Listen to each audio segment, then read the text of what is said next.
All right.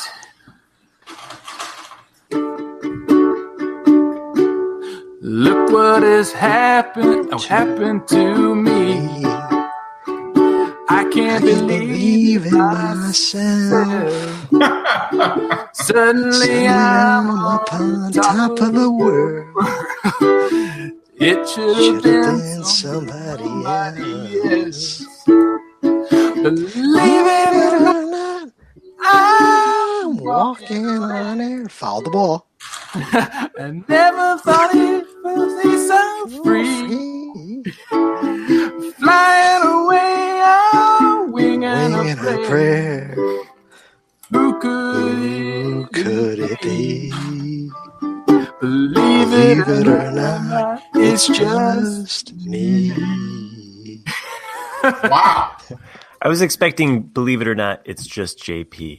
It's just JP. Oh, that's there you go. Yeah. Start all over. No. I think half our listeners are already tuned out, so no. Believe it or not, it's just JP. There you go, Matt. You should. Why was that Matt? You know, I got to say, because I did the. I'm getting some feedback. Anybody else? No Okay. feedback. Yeah, Anyway, I think that's all you. I released on Crazy Hank TV. I released 50 Ways to Leave Your Lover, and the best compliment I got was "Love Lost," but I had to watch this when I'm muted. So I'm not saying that you guys. I go, look, if I'm getting that kind of crap, but you guys tried it, so that's all I got to say. They're a coast away from each other, you know. So there was a time delay. Yeah. I was a coast away.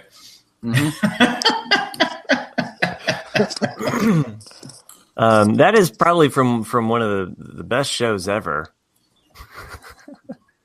Yeah, well, yeah, or maybe at least the theme song is the best. They're remaking that show, aren't they? Yeah, I think they are. Yeah. JP requested that song, by the way. That was my very first take of that song. So, JP. That was one of the first records I ever bought when I was a kid. Huh? 45. It was a 45, yeah. And I would speed it up so it sounded like the Chipmunks. I think anybody that splits played with a record player has at least done that, right? I love doing that. Like there's times where I'll buy 45s now and put them on 33 and a third, and sometimes it makes it sound better depending on the singer. It's nice to hear them go be all bluesy and slow. That'd have been nice if we had that option during this opening song. Oh, I can still do it if you want, Jack. Believe it or not. I know I bought an album. It was a 2-part album, best theme songs of all time, and that was on there. Yeah, of course. Like Magnum P.I., Simon and Simon, Rockford Files. Oh, sure. Yeah. Beretta. Don't do the crime if you can't do the time. Yeah. Sammy Davis Jr., we've heard of. No one knows that song? Beretta? It wasn't really what, Beretta? Beretta guy. I think my grandfather used to sing that. I'm trying to remember. No one knows Beretta. I don't know Beretta. Of course. Robert Blake? Nobody knows Hardcastle and McCormick either, but I still sing it. So Well, I wasn't going to say hard, but no one. You guys don't know who Beretta is. Robert Blake. Right. he was the man in the iron lung in The Big Lebowski. That's how I know him. That's how the song starts out. He was one of the Little Rascals too. Yeah, he was. He was a great guest on Johnny Carson. He was out there, and he was accused of killing his wife. That's right. I guess the guy I know from Money Train who tried to kill his wife. Yeah, but I think he didn't. He was found innocent, right? Yeah, he was let go. Don't do the crime if you can't do the time. Yeah. Don't do it. Come on, man. Or no, I don't need to prove myself to you about this. No, I'm tired of you guys. Mm-hmm. When you're talking, Chris leaves and that's it. You're just ready to. Do you know how lucky you are, Jack, to have co-hosts that know anything past the year they're born? I get that, but we're talking theme songs. Believe it or not, Beretta's not in there. I'm sorry. It's one of the top. Compared to today, where you have no theme song. Nah. I wouldn't even. No, I wouldn't. Nah. Even the new Magnum PI kept half the theme song. Have you watched that? I kind of didn't want to watch it because, Tom Selleck will always be my Magnum. Well, obviously you haven't watched Crazy Hank TV because I did a review on it. But it's not bad. It's not the original. Is it going to go into a second season? It probably will because it's on CBS. Is Higgins in it? Higgins is played by a woman. No. That was my guess. We wanted to know. We wanted to know what happened to Higgins, and I thought they would bring him back because he probably needs to work. Well, he died. Yeah. Well, then Definitely needs to work then. John Hillerman. He died. He passed away. Oh, none of the originals are on it right now because they're all like 80. They're old. Even Tom Selleck. Oh yeah. I mean, it's nowhere near the original. But the last episode, I will say, had kind of a Magnum PI original feel to it. So he was dead the entire episode? Yeah, he was. It'd be cool if they brought Selleck on to be like a bad guy, So, well, play against the role. Have you started watching Man in the High Castle yet? You got a week, Matt. Man, I'm done. I'll tell you what happened to me. I started. But I was already kind of on a Daredevil kick. That was the thing. Is like I was watching Daredevil season 3. But wait, wasn't your assignment to watch Man in the High Castle? Yeah, but if you listened to last week's show, I did say I was watching Daredevil season 3. So I needed to finish that first. And no, that's not me. That wasn't you? Yeah, I'm not even actually JP. Not actually even in the room. Oh, it's a different background. Yeah, I just noticed. Yeah, I know. Right? Way to pay attention, JP. So you sent Nick the credit card machine? I did. I sent Nick the credit card machine, and he's. It's my Beatus meter. I thought that's what it was. I heard him beep up on our Owen and Bruce podcast recently. I thought that noise was one of the original theme songs from one of today's shows. Wow. Beep. All right, Ray. Let's cut into the show. All right, I did start Man in the High Castle, and then it was about ready to put me to sleep. So that's crazy. It does. It's like some kind of narcoleptic kind of thing. It just puts me into this trance. It sends alpha waves towards me, or beta or zeta or one of the other etas. Why do you hate great TV? Because I hate Nazis and I hate seeing Nazis on the screen. So I don't know. Call me a Nazi hater. It happens, though. I mean, So I dove into a different direction. Have you never watched a World War II movie? Yeah. But I went in a different direction. It's crawling with them. After Daredevil, I wanted more, so I went to The Punisher, which is wait, time it up! No, you just said you couldn't watch it because you were watching Daredevil. I know. I finished Daredevil and I started Man in High Castle, and it put me to sleep. So I went to The Punisher, watched The Punisher, which gave me some kind of intense nightmares about home invasion and trying to protect my family, which pretty much sums up the show so far.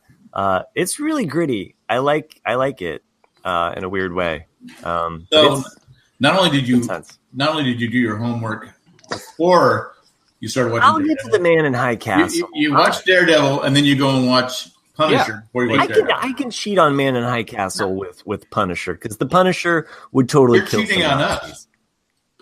Yeah, You're cheating on us. He's failing. He's failing epically. Yeah. Yeah, I don't have a problem watching Nazi shows. Don't bother me. I just have a problem with heights. With heights? Yeah. Fortunately, that whole show is just one big tower scene. Yeah. So. It's a castle. It's a high castle. You're right. Actually, they go a different direction. It's illegal in some states. The titular line is how do we get the man in the high castle? So, how do we get the high man in the high castle? I think that's in Denver.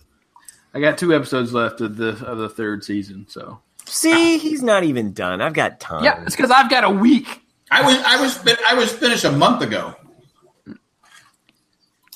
Okay, well, that show puts me to sleep. So it's either sleep or. My memory of the first season is that it's a good season, but I think you're right, Matt. I think the first few episodes are a bit slow because it's just the characters aren't well. You're not even on season 3 yet? I think he has never watched it. No, I started season 3. Oh, I can't. It's hard for me to get through that first episode for some reason. I'm bored. I'm sorry. Of the new season or the first season? The new season. I'm just not into it. So I'm sorry. It's got to do more to excite me, and it's not there. Yeah, it's not. Right now. I'm more excited dealing with the Punisher's PTSDs. Oh. So. Yeah, I wouldn't call this season really exciting either. It's not it's not an action-packed show. Exactly. It's a drama. You have to pay attention to it. Yeah.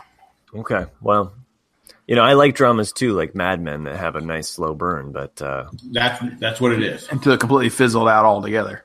Don't start crapping on Mad Men just because you want to. That was a hard watch that last season. Whatever. I loved the last season. You guys are awful. You're nuts. All right, I'm done. I'll see you guys next week. Well, this is where Matt and I are going to agree because I'd like to teach the world to sing. It is imperfect. And buy him a Coke. Yeah. I'd like to buy the world a Coke. I love where they went within the 68. I mean, they covered a lot. I think you're looking past a lot of Mad Men was the real thing. It was.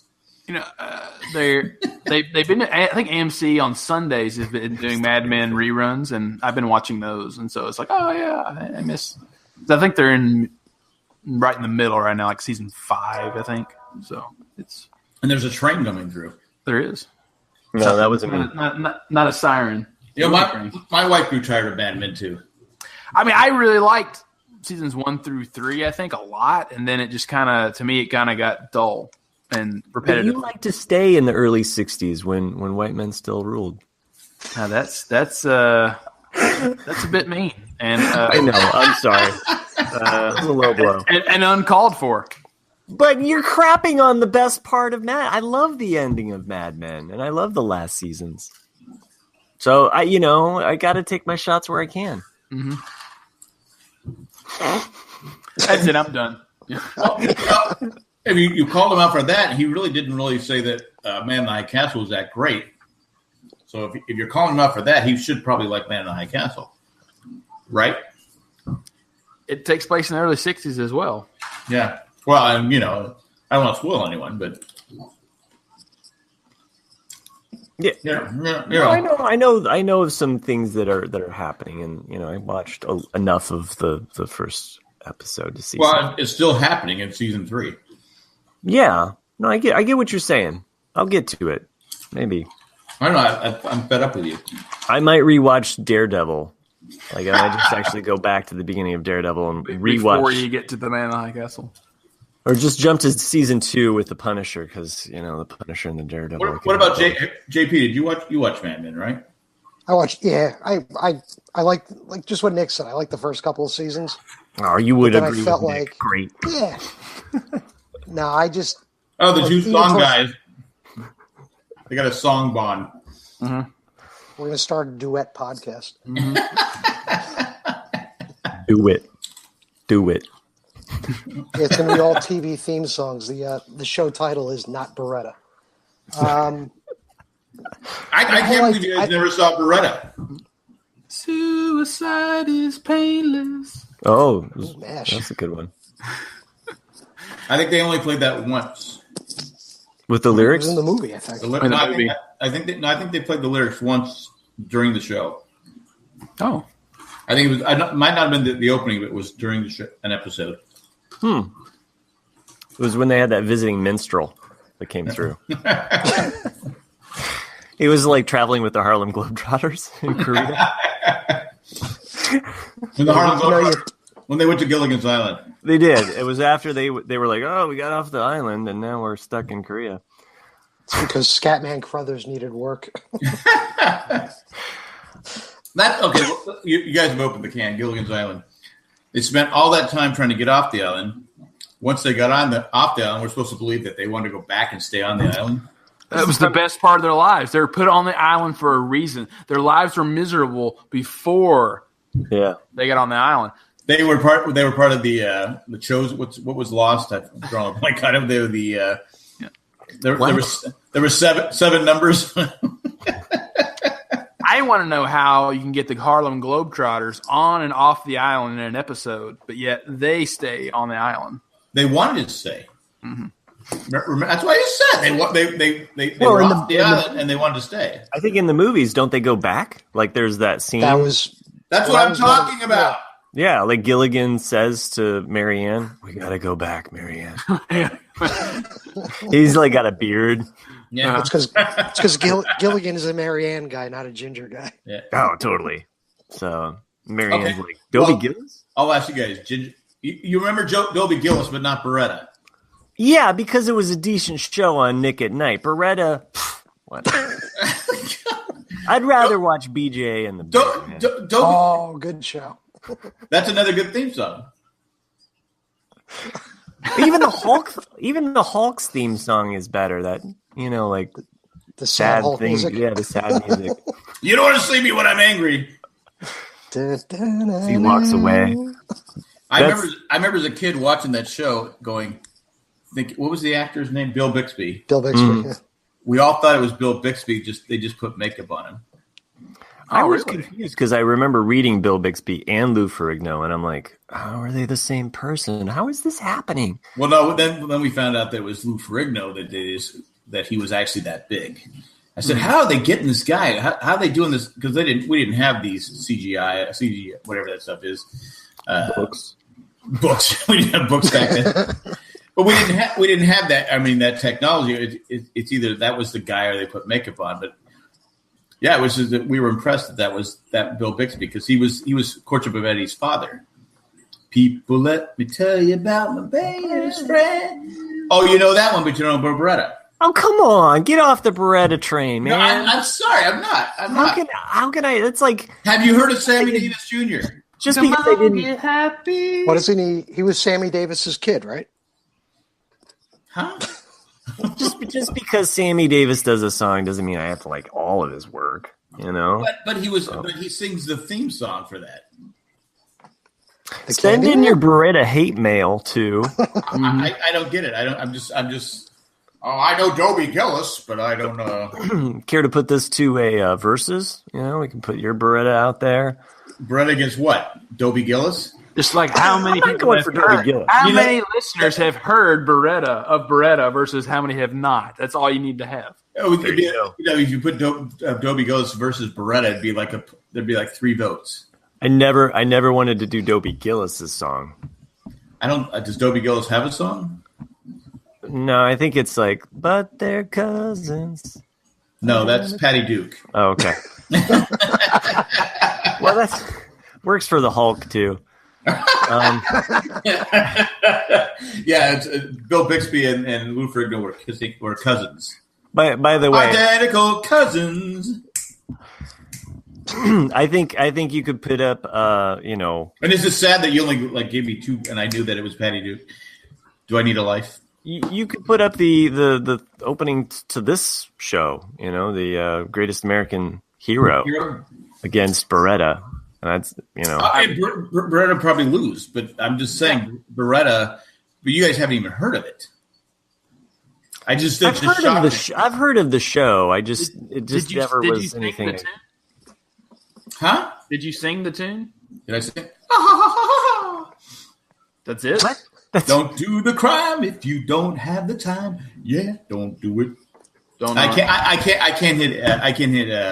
can't sing like Sammy Davis. I'll say all that sounds like is. I'll sound like you guys did in the beginning. Don't mean a thing if it ain't got that swing. That's what it sounds like to me. Yeah.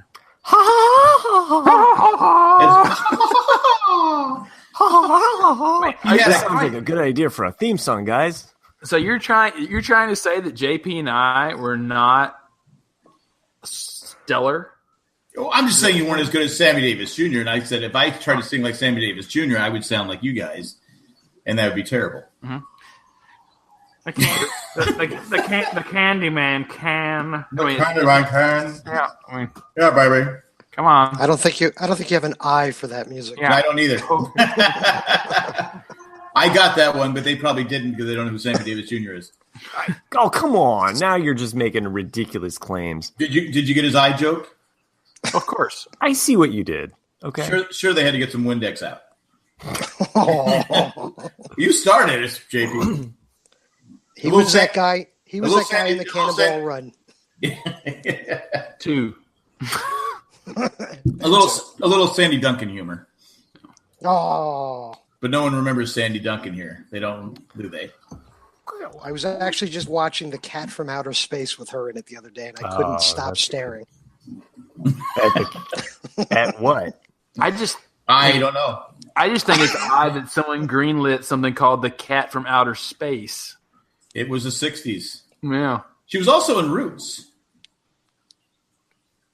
She's in Roots. The original How Roots. did that theme go? Na na na na na na na na na na. Something like that, right?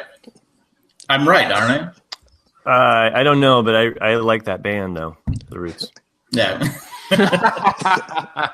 And it's cool to know that she was in that. Like it started out na na na na na na na na. Sounds like Beretta to me. Believe it or not, I could go on, but I don't want to get in trouble, so I'm gonna stop. I have a whole thing I could say, but it's the wrong time and era for that, so I'm gonna keep quiet. Yeah, did we go too far with that song? Any chance we're going to get sued by Robert Culp? You know, Robert Culp and William Catt, I heard, didn't like each other. That's what I've heard. Yeah. And Connie Selica didn't care. She was getting a paycheck. That's all I heard. So Matt, have you seen Daredevil yet? I have. I will say this though, I do fast forward through the Man in High Castle song. The Edelweiss? I actually wanted. I almost picked that to do for the opening song. Just a creepy little Edelweiss.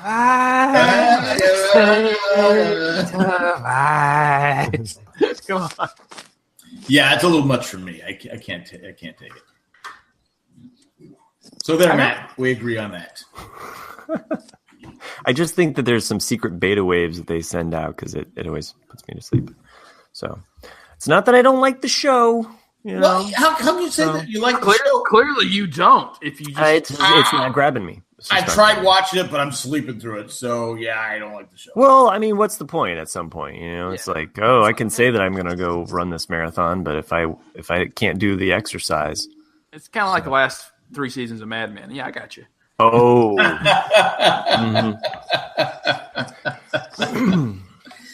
Oh man, that's funny. Anyway. Just picture me as Bill Bixby walking away. I'm angry. But are you Bill Bixby or no? I'm Bill Bixby. Well, if you're Bill Bixby, we don't care. You're not scaring us. No, I'm walking away. I'm sad. I fixed somebody's life. But if you're Lou Ferrigno, then I'd be afraid. But you're Bill Bixby. If you ever want to see a great interview, look for I think it's on YouTube. You can find Mr. Rogers interviewing Lou Ferrigno. Huh? Really? Behind the scenes of the Incredible Hulk. Yeah, I remember that as a kid, and I found it recently. And it's you were looking up Incredible Hulk interviews. I was. You stumbled across that. I ran out of other things to find. The kid that played Eddie on The Courtship of Eddie's Father. What famous movie was he in? With Vic Morrow and Tatum O'Neal. Vic Morrow and Tatum O'Neal, and it Scooter Douglas and Peter Westerfall. It wasn't the Twilight movie with Vic Morrow. Mac Believer and nothing moves your head over. No. What was the? I mean, you're just making up names. I'm not Vic Morrow. You've never heard of Vic Morrow? Jennifer Jason Leigh is her. That's her father. Vic Morrow. He was in Combat TV show. Oh yeah, Combat. He was in the Twilight Zone. He got killed. Hey, is that what that Atari game's after? No, remember John Landis got sued by the family because he had 2 kids in his arms, and the explosives went off and it hit the helicopter, and they came down and killed Vic Morrow and the 2 kids. Yeah, it was the Bad News Bears. He was the there you go. He was a pitcher that Billy, who held on to the ball while they ran around the bases. Were Engelberg ran around the bases and got an inside the park home run. Well, for everybody that knows those names, you're in for a treat tonight. You know, there's you've never seen the original Bad News Bears. Oh, You know what? I think for someone who refuses to see the Lord of the Rings trilogy, Matt, what do you have? I think I've got some. What do you have against girls pitching in Little League? Why won't you watch it? Why won't you watch it? Stop throwing me under the bus. I think you're going to be off the broadcast now. You haven't seen the original Lord of the Rings trilogy? I saw the first one and the last one. Oh, I thought Matt hadn't seen them. Oh. No, I'm talking about Jack. You saw the last seen one? Yeah. I fell asleep during one of them, the last one. Yeah. The one where they're fighting Nazis? Yeah, I said, if I see one more Nazi here trying to get this ring, I'm done. I'm done. Don't let the Nazis have the ring. That's the key to the whole world. Return of the King to me is the weakest of the three, but that's my opinion. Huh. I like Fellowship. And I didn't like the second one because John Hamm was just wearing on me at this point. I get it. Yeah, sure. I couldn't take it. Yeah, and that Elizabeth Moss. I mean, she couldn't carry his. He's drunk the whole time. Hitting on all the the goblins and. I just couldn't take it. I'm telling you, 1968, man, it's a powerful year. His whole life, his whole backstory, where I couldn't take it. Look, speaking of Avengers, and I think we should clear the air on this at least because we mentioned it. The Versus, right? Who won the Versus? That would be me. That's right, you did. It sure wasn't Chris Pine, that's for sure. You're right, but I did get some pretty powerful people in my camp. But didn't Chris Pine dress as a Nazi in Wonder Woman? No, am I mistaken? Considering that was World War One, that would be. I think you're thinking about that kid down in Kentucky that his dad dressed up as him. Yeah, I couldn't. Okay. Chris Pratt won with an overwhelming 84 votes. Hemsworth came in second. That was me. With a good 50 votes. Yeah, that was me.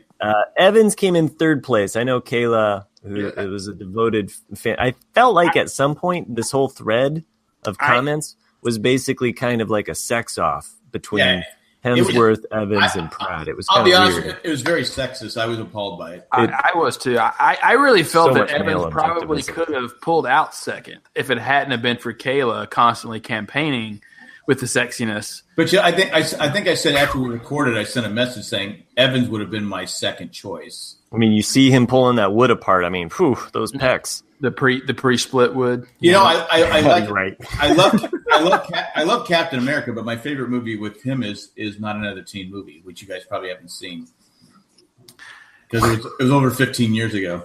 Yeah, that was probably like when you were like 60. And I was watching Bogart movies when I was. It's funny. The funny thing about Not Another Teen Movie, we went and saw it with my mom's husband. Warm Taffy, Jay, myself. Crappy movies. So we went out and got something to eat beforehand, and Warm Taffy's the one that said, "We go to see this movie. I saw the previews. It's really funny." We're all laughing. We're all thinking it's funny. He thought the movie sucked. It wasn't that good. I mean, it's okay. What are you talking about? It's hilarious. Yeah, it's hilarious. It had 3 moments. Yeah, I'm sorry. I'll still watch it today and laugh. I would just like the listeners to know that I rest my case on Beretta. That sounds like Hill Street Blues in the background. Yeah, it is. That's Nick's life. You guys know the theme from Hill Street Blues, right? Yeah, sure. What is it? It's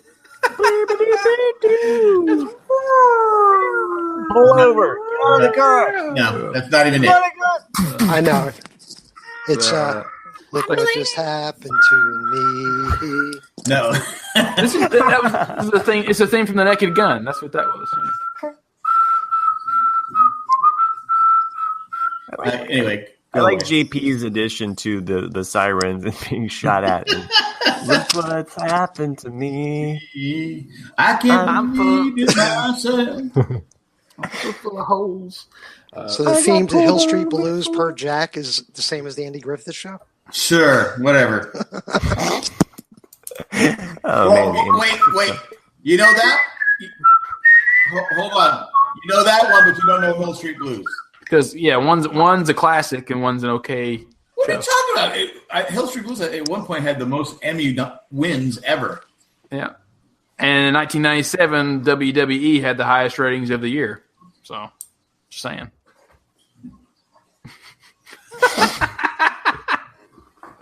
Why am I still here? Somebody has to turn us off. Who am I? What am I doing here? That's what she said. You probably don't even know that. You don't even know that what that is from either. So I'm done. I'm mad as hell. JP, that was from a debate. Robert Stockton. Oh, right. Yeah, that's right. Because I remember John Lovett did it on SNL. Yeah. No. John Lovett was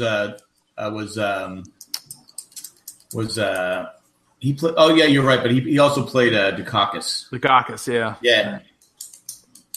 And Dukakis was a Democratic guy. I feel like I have to keep explaining this to these guys. They're like, Dukakis, who is that? I don't know who that is.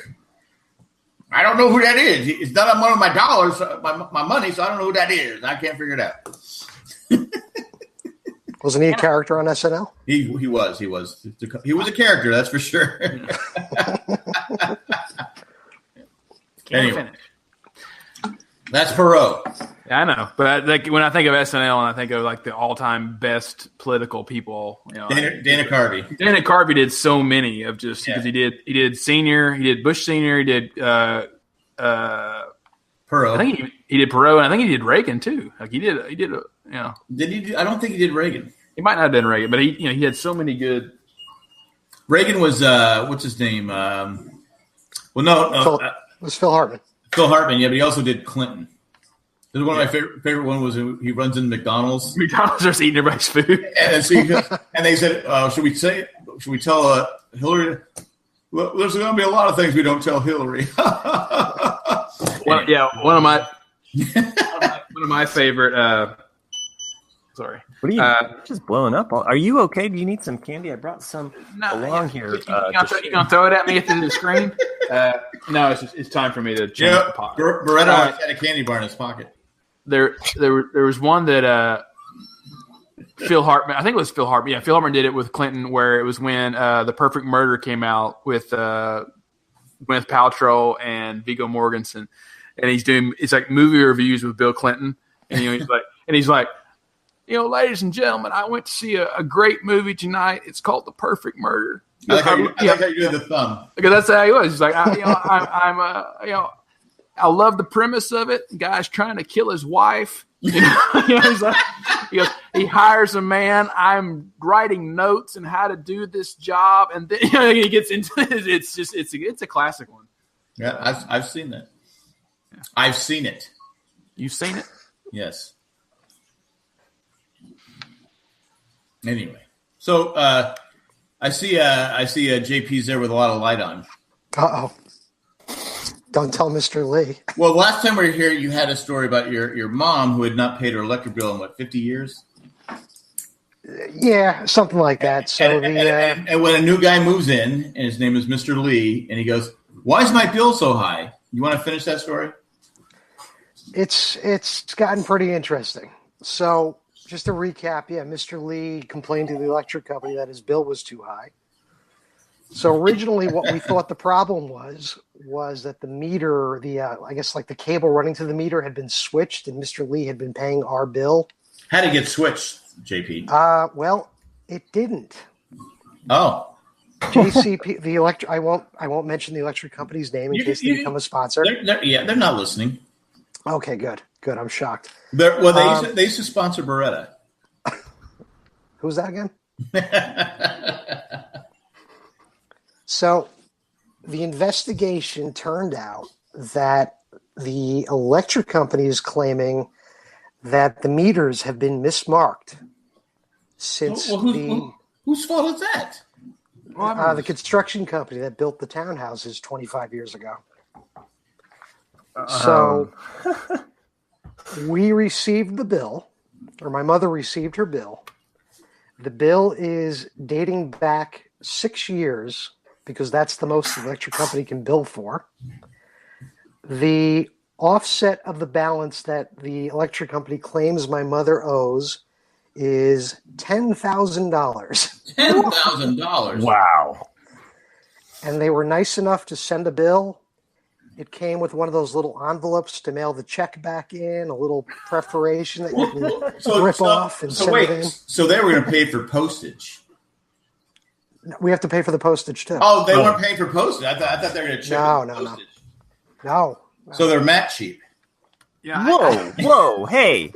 I don't know what? I send out a drawing every week. Oh, I have an address for you. I'll send you an address. I got one. Oh, see, and I suppose I'm going to have to pay for that postage. Well, that or the electric company. I don't know. I'd almost want to take that to court because how can it's not your mom's fault. It's not the gentleman's fault. It's their fault for messing up on their job. So, so this is what I'd do if I was your mom. I'd go out and spend $10,000 on solar panels. Seriously, I go because their leverage is we're going to shut off your power, right? Probably. Right? And here's my leverage. I don't need your power. I'm going off the grid. I'm going to put solar panels up. The thing is, though, it depends on the state laws. Yeah. Because like California, for example, you can put in state what? State laws. State laws. Laws. Or laws.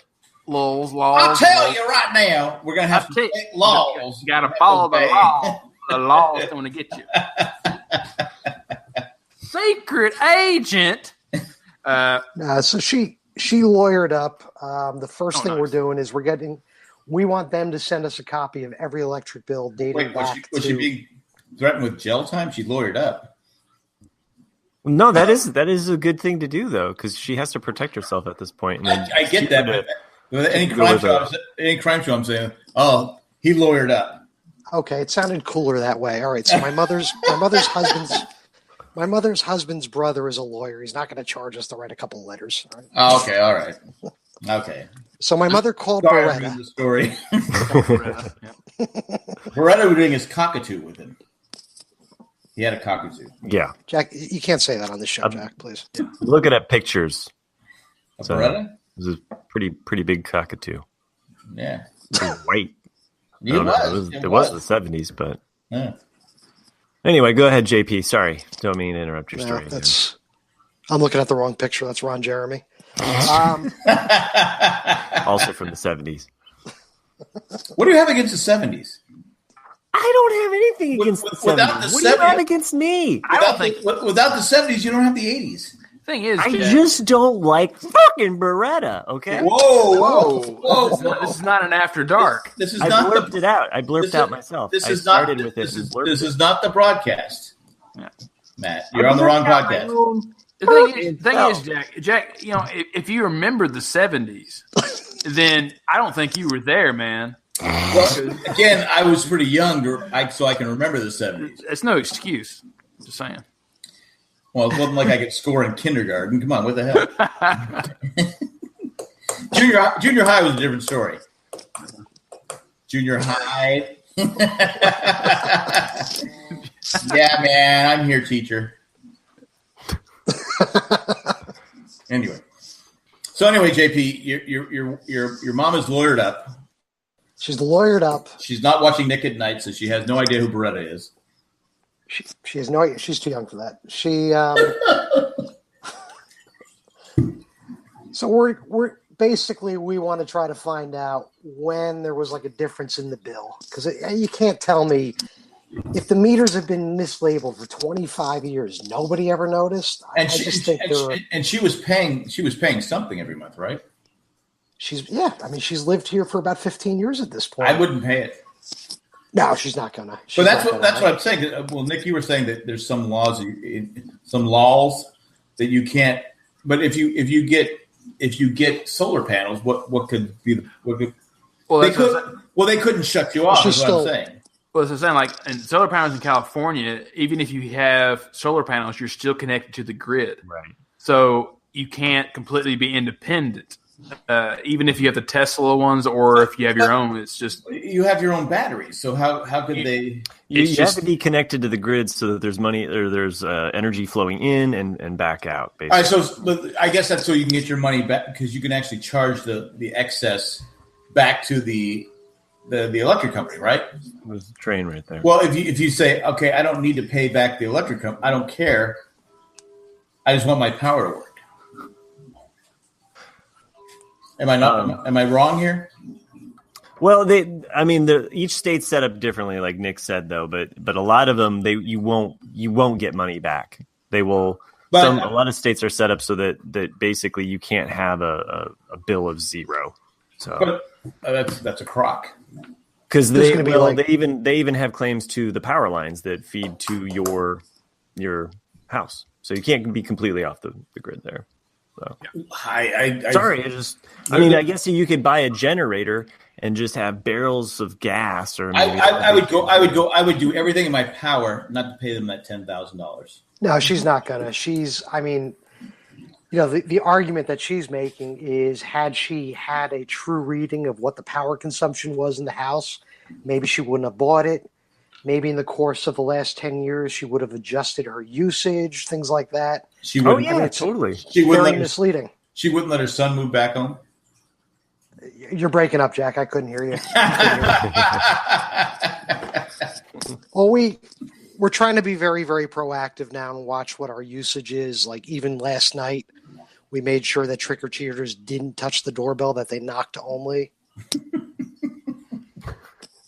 Well, you know what you do is you reverse the wires, so every time they touch it, they get shocked. Yeah. Trick or treat, it's got it in the name. They cross the lines every time they touch our bell. Mr. Lee's goes off. Damn it! I keep passing out this candy. It's costing me like $10,000. Yeah, you'd never have a fair assessment of what's going on in your electric usage. And then, are they just going up or down? So are they just rounding? They just came up with a number, 10,000. Yeah. There's no true way to ever really gauge this stuff unless you actually see and have access to your meter. Because, I don't, in my building, I live in a building. I know that we all share the same satellite dish for our cable. And supposedly that's supposed to be cheaper, but yet I still pay out the butt for cable. And then I know that I usually pay $30 a month for electric, but then for August and September, I paid $80.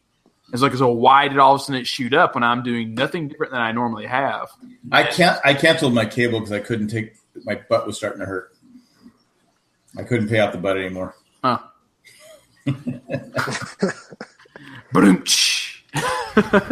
Well, it's better than Mad Men.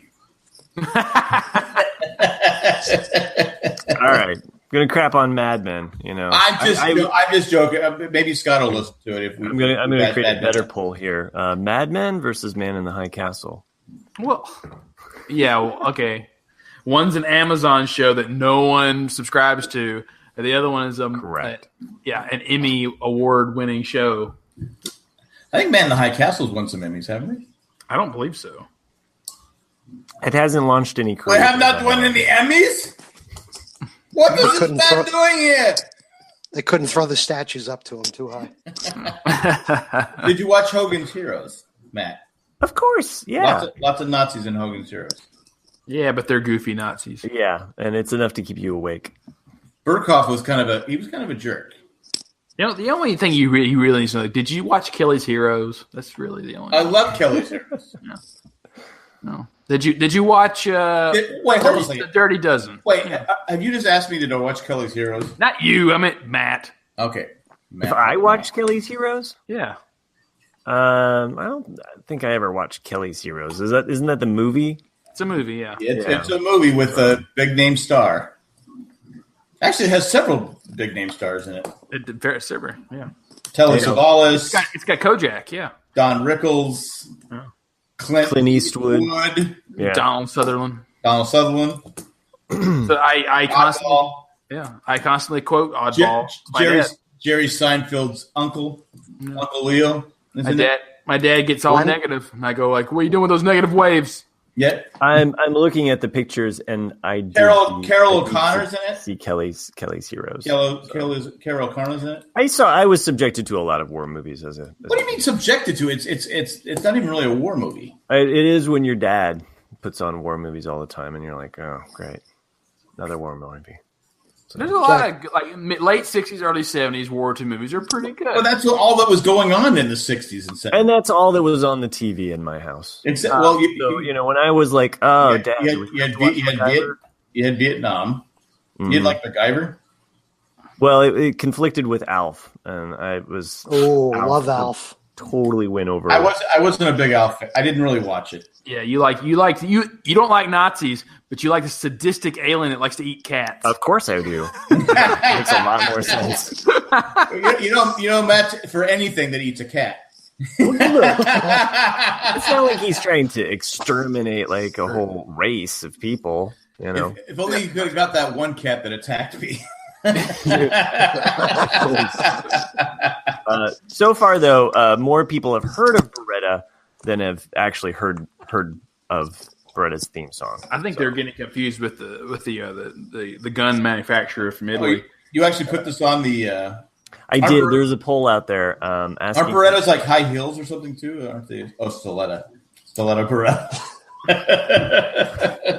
Are you wearing some Berettas? Yes, I am. It looks as though there's at least 5 people that have never heard of Beretta. So thank you. Who are those? Call them out. I have 6. Who are those? Who are those 6 people? Who are those 6 people? Ethan Rhodes. How did Zach vote? Ethan Rhodes, Mandy Rhodes Billings, Katrina Michaelis, Maggie Mack, and Kayla Riff. How could they never? Some of those they're kind of young. I don't even want to talk to them anymore. I might unfriend them. Okay, they're probably patrons. So yeah, I don't care. I might unfriend them. Choose your words carefully, Jack. If you want to have a barometer here for Halloween, I had to teach on Halloween, so I dressed up. And I win as Han Solo because that's kind of what. I'm pretty sure I thought you were Luke Skywalker. It was a good looking family there, Matt. I'll admit that. Thank you. Well, yeah, so it was a good looking family except for the dad. All right, screw you, Jack. Look, rarely do both kids want to dress up as something that is of the same theme. Usually, it's like mad scientist and pirate, or I'm going to be a popsicle and I'm Pikachu, But this.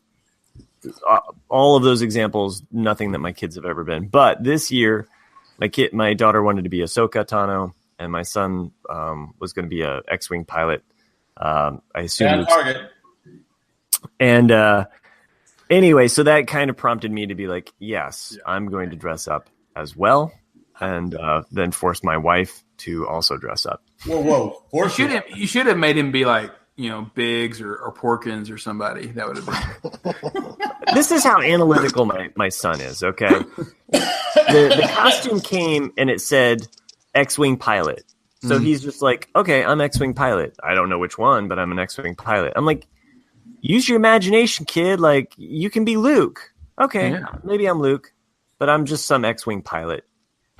Random. So he didn't get into characters. Yeah, I was like, he did carry around a lightsaber. Yeah. I'm red 8. Yeah, I was just like, dude, why do you have to be an extra? I'm random extra guy that just blows up right away. So it was quite funny, but I didn't get any words in. Even when I explode, I'm just like ah. Yeah, no, he died off screen somewhere. He's not there for the ending ceremony where I don't think he made it. No. And for those people who haven't seen Star Wars, which are probably half the people who don't even know what Beretta is. Well, this is where I was going with this, Jack. So as I dressed up as Han Solo for school, did you have a cockatoo on your shoulder? No, a cock or 3 on your shoulder. No cocks involved when I'm at school. Also, that's no lightsaber. Okay. I also part of it was I teach pretty late in the day, so right as I'm leaving school, I'm trying to make it home so that we can all go out trick or treating together. And so, but anyways, it was getting good fun. And in art school, versus the rest of the college, more students dress up than actually because they're more the artsy fartsy crowd. Not fartsy. That's a different degree. So. Okay. Yeah, you have to be a gastrointestinologist in order to do that. So, wait! Stop for a second. Do you have a Dodger shirt on? I do. What the hell's up with that? I do. It's almost as if I live in that town, Jack. I don't care. I live in. I don't have a Mudcat shirt on or a Panthers shirt on. Oh, that just means it's you're. The Dodgers choked again. You're wearing a Dodgers highest payroll in baseball and can't get some relievers. All right, go on with the story, Matt. I was just going to point out. So my outfit, I had the red stripe on the pants even as well, and I had a nice belt that I bought using our Jay and Jack Amazon affiliate link. How much did the I voted sticker cost? Free, because I voted that day. Okay. You and your wife were pretty solid. Thanks. She put her outfit together pretty quickly. She was, initially looking at the Leia classic white dress, and the sewing that was involved was a lot more like. I actually like the indoor because no one really rocks that one. It's always it's always the white Layla, white Layla. Yeah, it's either that one or it's the slave Leia, and that's it. Like you always see one of the two. You don't ever get Empire Strikes Back or. Oh, I know the Bespin outfit's really great. Yeah. So. But anyway, she went for the Endor outfit. It was actually easy for her to throw together. And then we had an Ewok, so we put Wicket on her back. So one thing I noticed when I was at school, though, I had the vest and the shirt and all of that good stuff. But people of a certain generation knew me immediately, and those were people born in the 70s and 80s and prior to the 70s as well. They said Magnum PI. Who would not? No, they knew it immediately, smiled, lalaughed, or said, "Hey, great costume, Matt," or what have you. But my students, it was a bit more of a 50-50. Because I had some like, "Who are you supposed to be? Oh, are you Indiana Jones?" I had somebody say that I was Indiana Jones. I said, "Wait, the rest of your family's dressed up." It's the same actor, wrong movie. Wait, your whole family's dressed up with Star Wars. No, this is at school. Oh, it's school. Okay. Well, so nobody even has the context. It was the art students, right? In his defense, I thought he was regarding Henry. No, it's who was he more at school. Who was he to the students? Who was he in Witness? I some random cop. I forget his name. Wait, not the Amish guy. Who was he in American Graffiti? It's the guy in the car. Yeah. TJ or Hotshot, PJ or JP. You've actually seen American Graffiti? Screw you with what I've seen and not seen. Jeez. Jack, have you seen The Frisco Kid? I have. Okay. But classic. So it's not a war movie. Well, there's war talk in that movie in American Graffiti. Yeah, I've seen American Graffiti. Okay, yeah. I just want to make sure. Okay. Have you seen THX 1138? Yeah, I saw the sequel TH 1119. The sequel would have been Star Wars, but yeah. Who cares? I don't care. Okay. Wasn't he cut out of E.T.? Who? Harrison? Yes, he was. Yes. Yeah, he was. He had a scene in that, didn't he? Yeah, he was the teacher, and they put him back in for the special edition. He was the alien that came back and saved E.T. Because I saw the special edition in theaters, and he was in that scene. Well, aren't you special? You saw the special edition. I have more scenes with E.T., and I took my wife to see it, and she had never seen E.T. So never seen E.T.? It's Chris's favorite movie. Yeah. Well, everyone that's voting, listening right now, E.T. It's E.T. So my wife is number 10 out of 12 kids.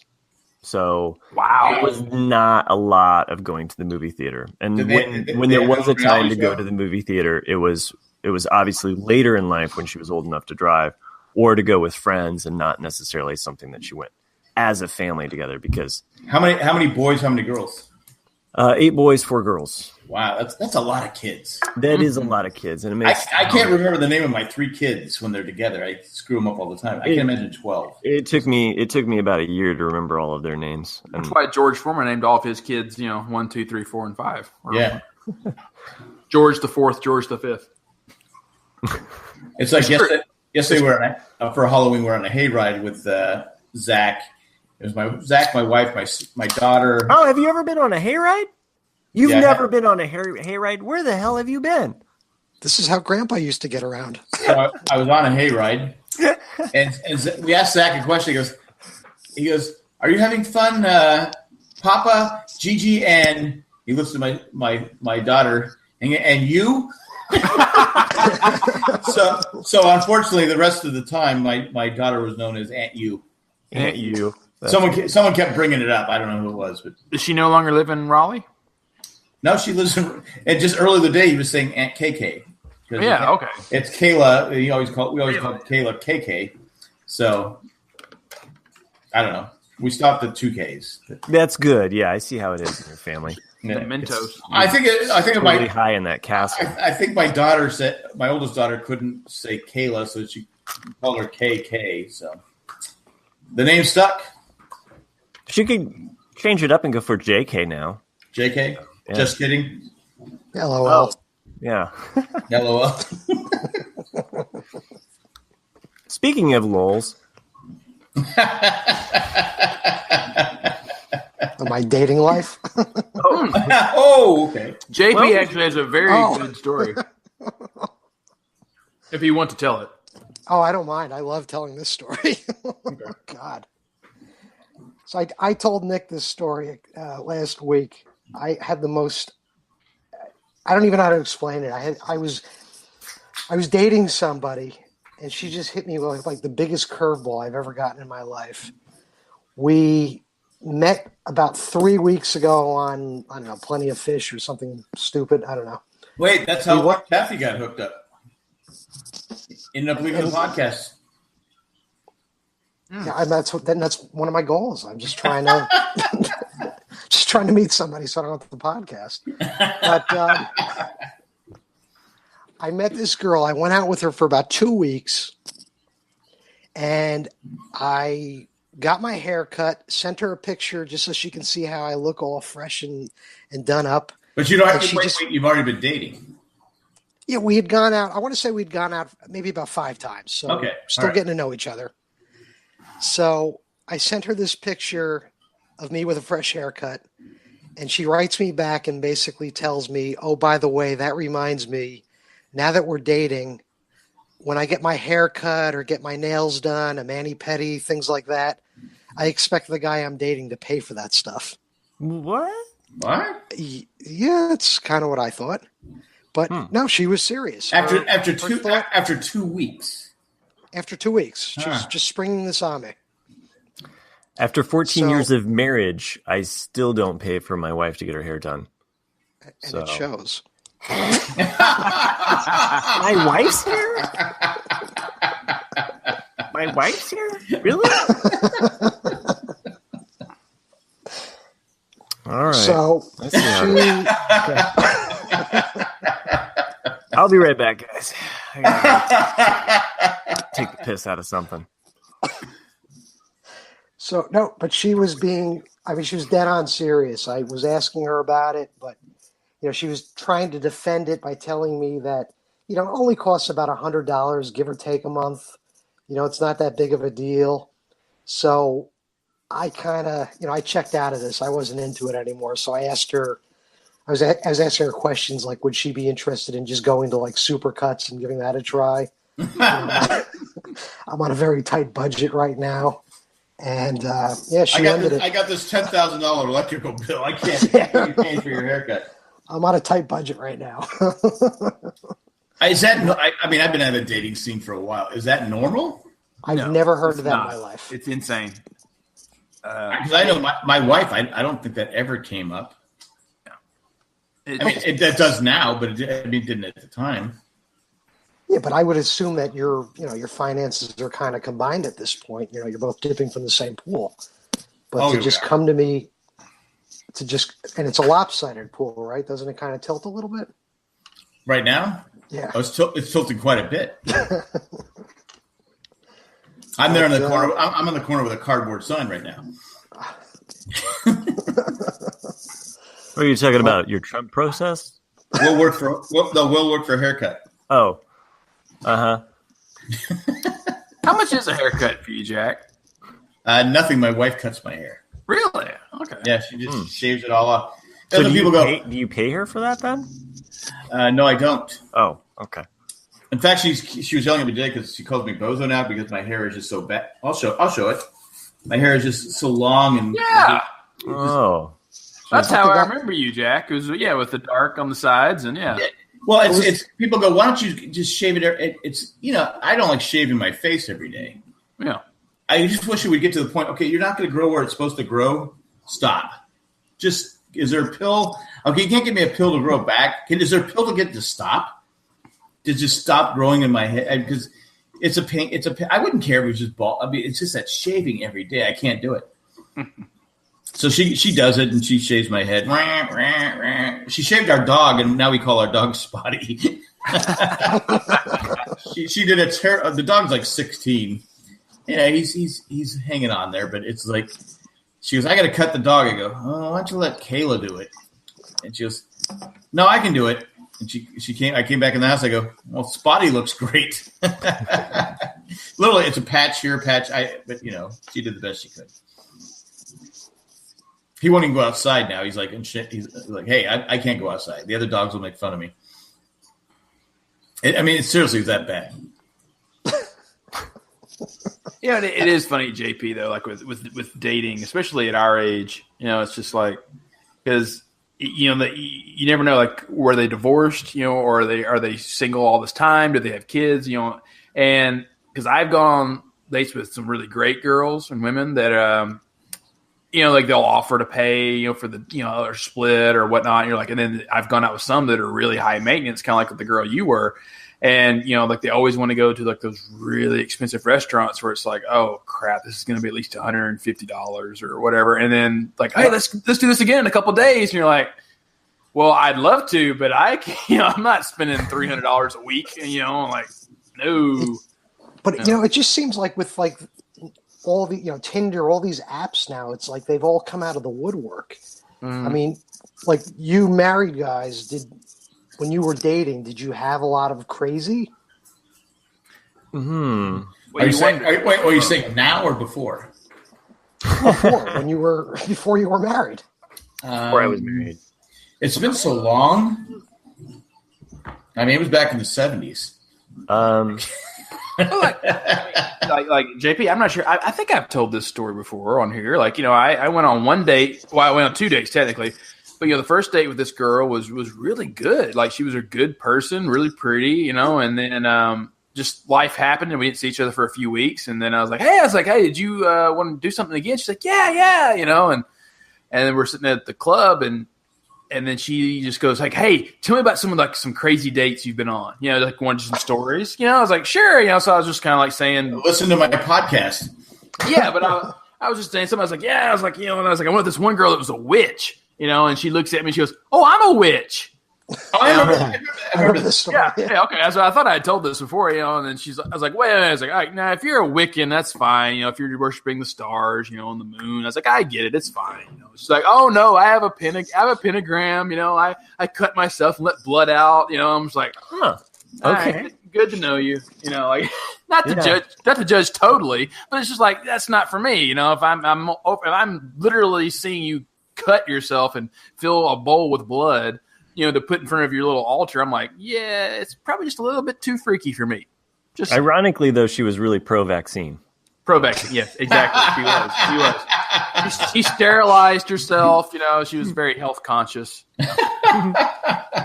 Gluten free. Best story I ever heard though was this girl told me that she was getting serious with a guy, and the one thing that bothered her was that every couple of weekends he would just completely vanish.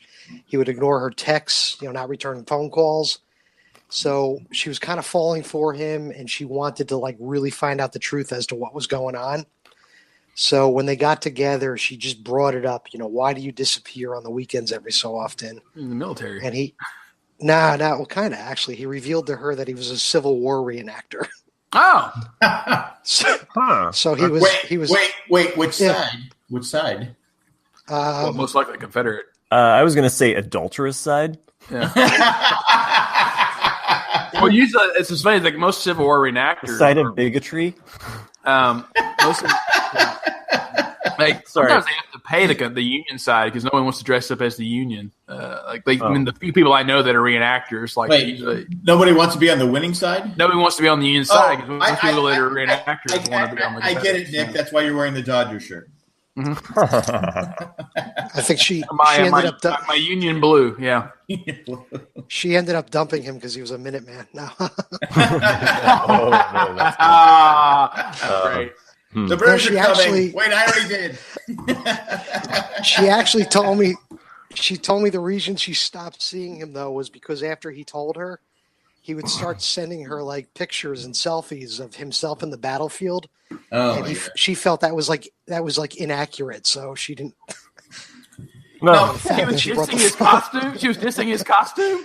No. The fact that he brought his cell phone with him to the battles. Oh, wait! I'm confused altogether because why is he not responding while he was reenacting? But then all of a sudden he's going to like offer these. Yeah, I think there's something. Yeah, I think there's something else. I think this guy is clearly the Punisher or Daredevil or some type of superhero that has an alternate. Or there's some other woman. On these reenactments, do you have to do it exactly how? I mean, so you're like in the front lines. Do you get shot right away? No, you have to fall dead. If I get dressed up like that, I need to. It's like boom, you're dead.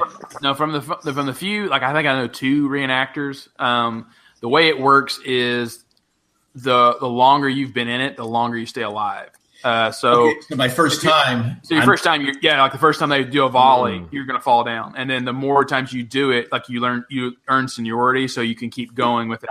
That makes sense, but I spend my whole weekend. I can't talk to my girlfriend because I can't admit that I'm a reenactor. So I die right away if this is my first time. Or if you catch the ball, you're allowed back. Yeah, you can catch the bullet with your teeth, Jack. Okay. And all right. Now, what about the people that dress up as the horse? Could I be like if I say I'm there and I'm doing a reenactment? Can I say, hey, why don't we spread out? Why are we all in this line? I mean, does this make sense? I mean, most of us are going to die because we get one shot, and then we got to reload, and by then most of us are going to be dead. Can we spread out? Can we hide? Can we get? There's no Jerry Seinfelds on the battle. Can I be in a tree? It just doesn't make sense. I'd have to show up. How long will I be in the reenactment? I show up for my first time, and they're like, "All right, you get to be the drummer." Yeah, exactly. They hand me the flag. Wait, come on, really? I got to carry the flag, I'm in the front. Yeah, you're cannon fodder. I'm in the front. Come on, I got to play the little drum. The drummers actually lived. That's the thing. I know, but come on, they're annoying. Yeah. You get to be the piss boy. So I get to be the doctor with a saw. Just chop. I mean, I don't know.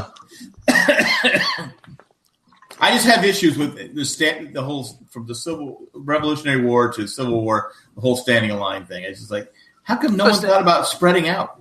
Well, it's Napoleonic style. I get that. But to me, it's just okay.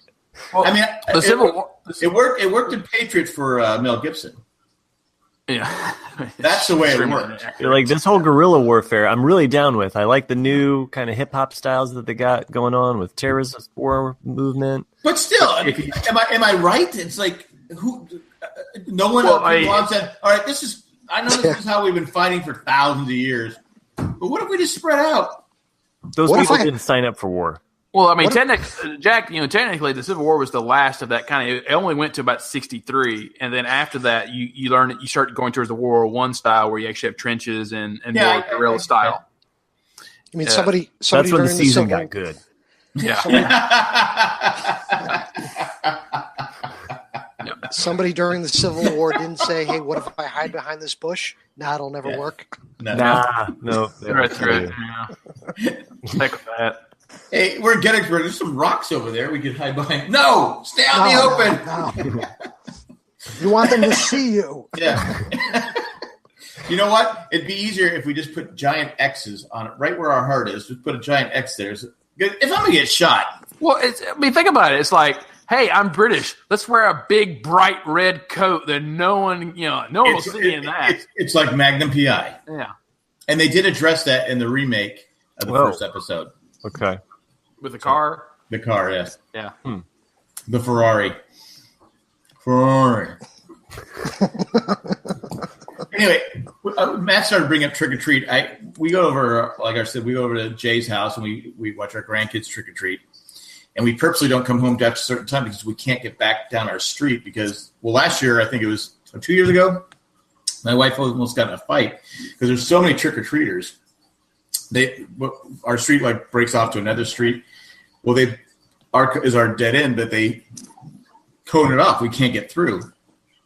It was like 8:30 at night. The mail carrier was trying to get through. It might have been Ed from one of our patrons, but we were behind it, and the people wouldn't move because said, "No, there's trick or treaters down there." I go, "We live down there. That's our house." And they wouldn't move. So I said, "All right, we're not going home till after 9 tonight." We get home about 9:30. I turn the lights on about 9:45. 9:45 on a Wednesday night, and our doorbell rings. Oh, man. 9:45 at night. Now, my wife right away, I was upstairs. I go, who the is ringing our doorbell and not for candy at 9:45 at night? And some guy in a truck and 2 big kids. My wife goes, what if he was working all day and that's the only time he could get off? And now he's doing the right thing, taking his kids out trick-or-treating. I go, you know what? I don't care. So I'm proud to be an American because I need some candy. But am I the bad guy? Because it's 9:40. What if I had young kids here sleeping? No, I'm sorry. We turn off our light. Boom, that's it. Well, I turned them back on. Oh, well, but it was 9:45 at night. What's the cutoff? Do I have to go all 10? I mean, if I had my lights on, someone could come here at 3:00 in the morning. You have your lights on. It's Halloween. Man, we got to get us some more of that candy. I see a light on. But you guys, what am I right or wrong? Am I the bad guy? You're always the bad guy, Jack. Yeah. Oh, thanks. Yeah. Do you guys give out candy to the kids that just show up with bags and no costumes? No. What's that now? I didn't give out any candy. If you don't dress up, you don't deserve candy. I agree. And then there's a certain age limit too. If you're like 20 years old, showing up my door, I'm like, no, dude, buy your own candy. You're an adult. I know there was one year where we were talking about it yesterday, where the Chargers played the Chiefs on it was Halloween, and Phillip Rivers botched the snap. They were just they're just lining up to kick the field goal, and he botched the snap. I was so ticked off. I turned up. My wife goes, "What are you doing?" I go, "Screw the kids and their candy. We're done passing out," because I was so pissed off that the Chargers blew the game. I said I probably was on Sports Talk. I shut off every light in the house. I go, if a kid comes up here, they better watch out because I'm on the verge of killing someone. I wish I could say that I remember that episode, but we did several years of sports podcasting, so we did. Yeah, and this might have been the episode you were on. You were on your cold medicine. We were high as a kite. I was pretty high. I felt like I folded space and time. My eyes went blue, and I was. Nobody else showed up. It was me and Matt, and Matt was in outer space. I don't know. It was. I was just like, every time Jack asked a question for which game to pick, I was, huh? Which one? I don't know. Pittsburgh. Beretta. All right. Is this real life? Yeah. Is this? It was like a 20-minute podcast. I go, all right, man. Let's get to this. It was on Talk Shoe, wasn't it? No. I think it was 15 minutes. It was. Yeah, it was really short. An update on Beretta, just to give you some cold hard facts here. There's 30 people that have heard of the TV show, but only 15 that have heard of the theme song. Have you posted the theme song? No, why would I? No, I don't have time to do this. You've had time to post the damn poll. Yeah, but now I can't even update because there's been lots of comments and also suggestions. But I'm not putting it there. 10 people have never heard of Beretta. So it's I'd like to see kind of where this poll leads. But they should remake Beretta. They're remaking everything else. The TV show people have heard of, but the theme song not so much. Although I do see that a few people have, don't do the. What about Scott? Actually, David Gott has commented. Well, David Gott, he's old, and then has go. So. They both remember the theme song for sure. Well, thank you. I did have one more thing I wanted to talk about, and just one more thing. My wife and I we talked about this on Dance with the Stars, so I'm not going behind her back and saying something. If Chris was here, he'd remember, because Chris's wife is the same way. I think when we first started doing this we did the podcast with the whole new group. Well, you weren't here yet, Matt. We had Jay still, and then but my wife and Chris's wife has this thing about just if you can't see it, it's clean. So you can open up a drawer or a cabinet and everything just comes falling down. Well, my sister and brother-in-law were here this weekend, and I'm emptying out the dishwasher. And I opened up the cabinet, put the pancake mixer away, and literally everything that was in that came tumbling out. It was like a comedy show where the stuff just keeps rolling out and fills up the thing. I had glass candles falling down. It just kept falling down. I go, this is what I live with. This is what I live with. So my wife has this thing. She folds the towels a certain way and puts them in the pantry or linen closet. I guess linen closet would be the correct term. She doesn't let me fold them, and she doesn't let me put them away. So I finally asked her, what is the big deal? I go, it doesn't matter how they're folded. It's still going to dry me off. And she goes, because if you don't fold them the right way and don't put them in the right way, they won't stay in there. They'll fall out. Yeah, I go, okay. So the linen closet has to be perfect. But every other cabinet and cupboard and everything else in the house, it doesn't matter. But the towels that will not break your foot if something falls on it has to be perfect. Oscar. But do you guys see my side? Back me up on this one. Take my side. Beep. Beep. It's okay. She doesn't listen. Nick, take my side. Does that make sense? Jack's right. There you go. I will meet you halfway and say no. It's yes or no. It's a yes or no question. Man. Sorry. I can't do it, Yoda. I just can't. JP, I agree with the towels, but I don't fold the washcloths. They will wash regardless of how they're folded. But what? I'm saying, does it make sense? Why not put everything in its place?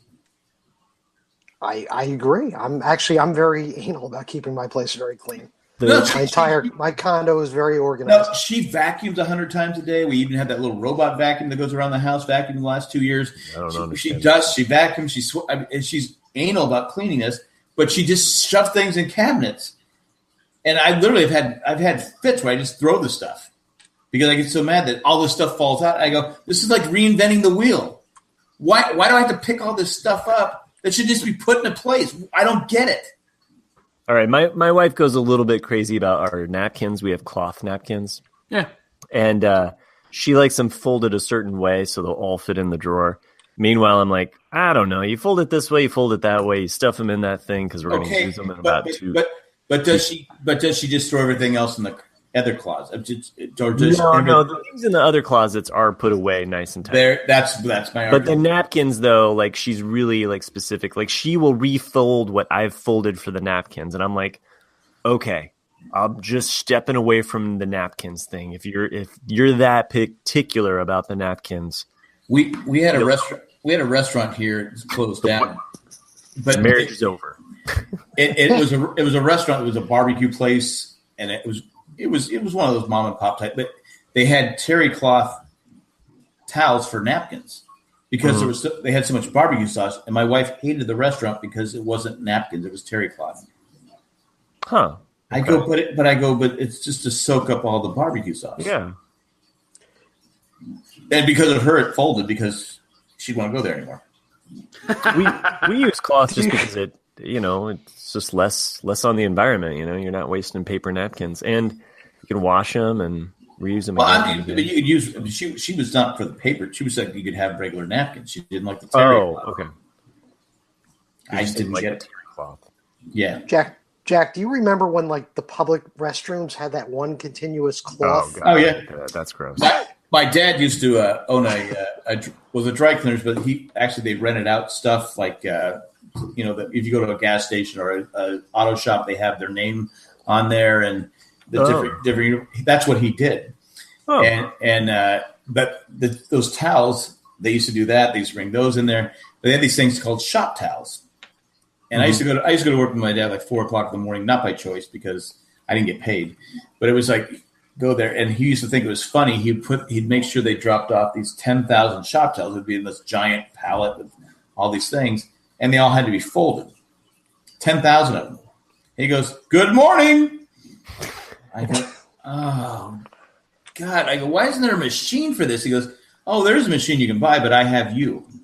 Yeah. I go, "But why do you have to fold them when they're just going to get all greasy and they're just going to throw them in a big ball?" Yeah. He goes, "Well, that's how we pass them out." So I had to fold them in groups of 10.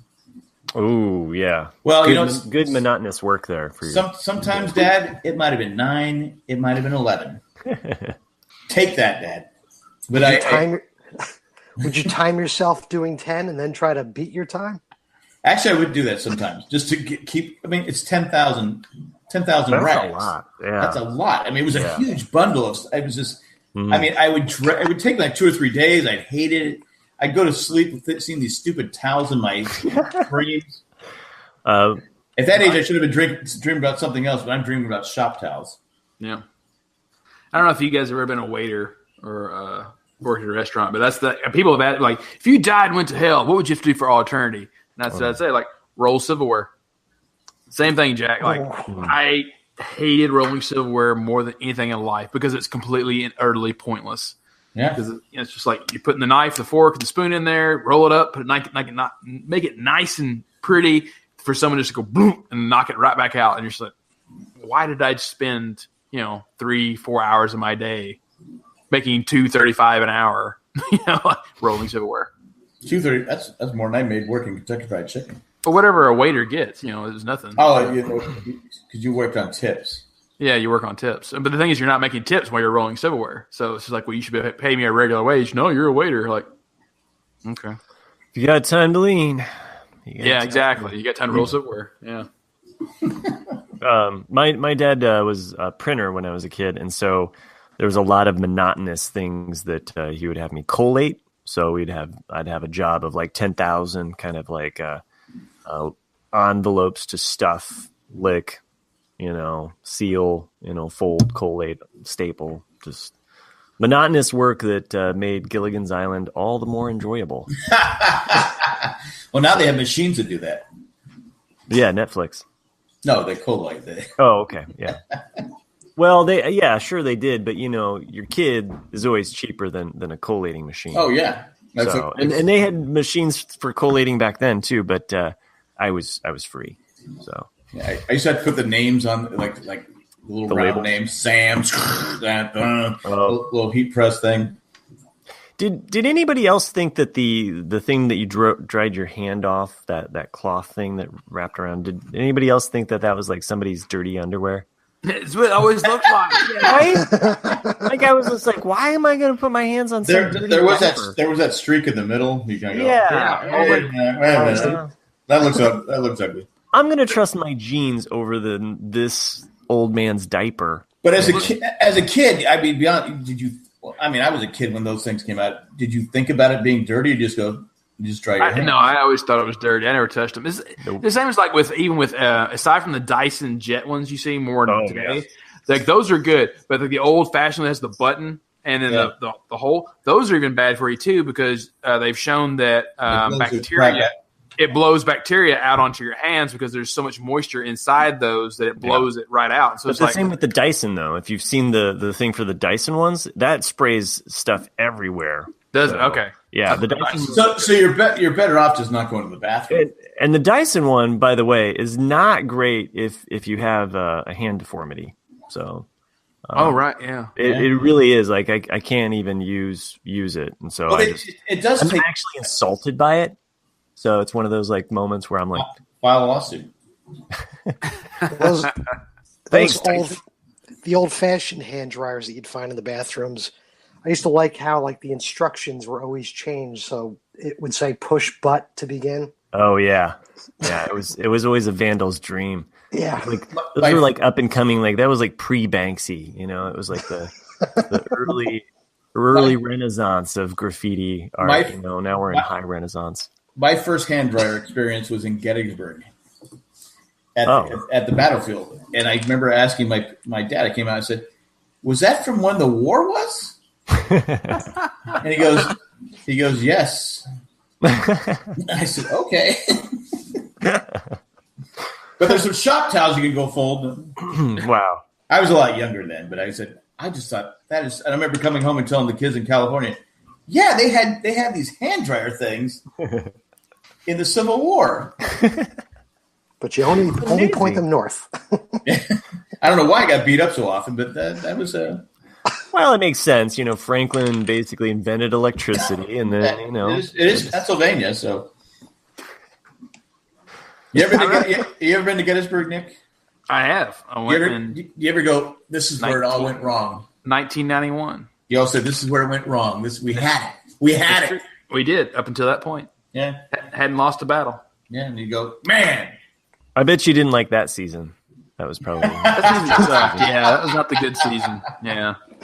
You're like, oh, this cliffhanger did not go the way I expected. No. That's where the whole season. That's where the show just jumped the shark. It really did. It was a twist. It was a twist, in the story, and then it never recovered after that. The episode starts off with the scrawl of 7 years ago. And you're like, oh man, I got to read this again. Man, you go to Gettysburg and they have all these signs, metal detectors.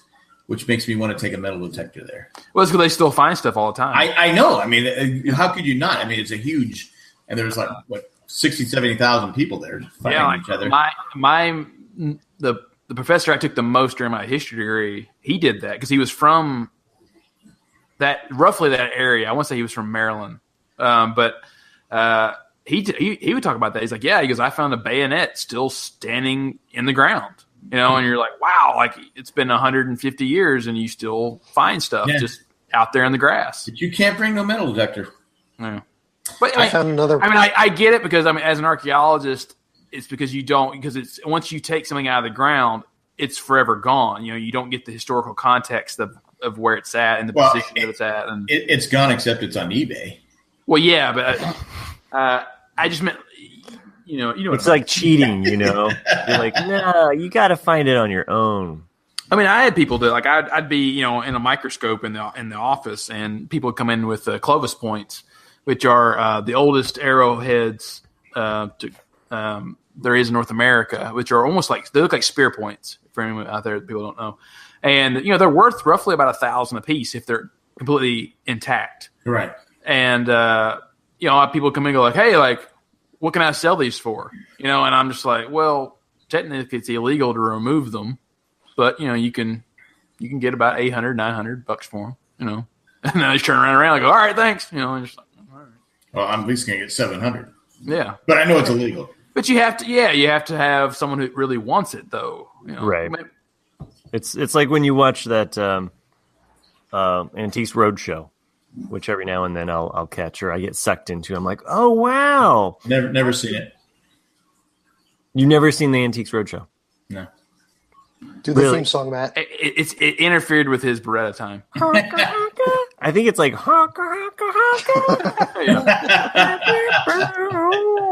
it's something like that. And then there's a little treasure chest that comes along the bottom. It's like the more you know. It gives you the price, You've never seen the Antiques Roadshow. Who's in it? I don't know. I've never seen it. Well, there's a guy that almost killed his wife, or he did kill his wife, and he served in the military. And Robert Wagner? He's got a cockatoo, and they go around treasure hunting. He's got a whip, and allegedly killed his wife with Christopher Walken. Well, why can't she swim? They tour America. The Antique Roadshow. That was American Pickers. No, they're similar, but not similar. Okay, I've seen American Pickers. Yeah, this is the little bit more educated version because it's on PBS. Okay. It's like they have a little. I'm Laura Linney. This is Masterpiece Classic. It's more honorable because it's free. There you go. Is it free? No, taxpayers, but taxpayers fund. There you go. So it's not free. No. Kind of like this show. Is it free? Yeah, well, it's free for some. They're all just now. Everyone out there listening is going, I paid for this crap. I did want to go back to Gettysburg for a second because my family has lived in that area since 17 something, and they're surrounded the whole Gettysburg area. They're all around it. But you look at all the name and all the statues and all the people who died there. Yeah. Not one Gladfelter. Wow. Not one. So we either cowards or pretty smart. Yeah, you ran away. I understand. Yeah. So I'm just saying, Jack, you've already said previously on this podcast you would not stand in line, and so it made sense. Well, you were that guy during the war that was like, I'm not standing in this line. Look, I didn't say survived.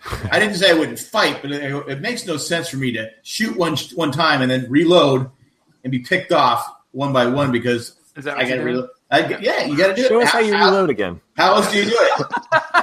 Do you look at a manual while you're doing it, or anything to You look at a picture of Lincoln. Yeah. That's I'm sure to get that hat looks hot. Jack, you were the you were the descendant of drummers. Yeah. He was not a flag bearer. It's like the carrying the flag.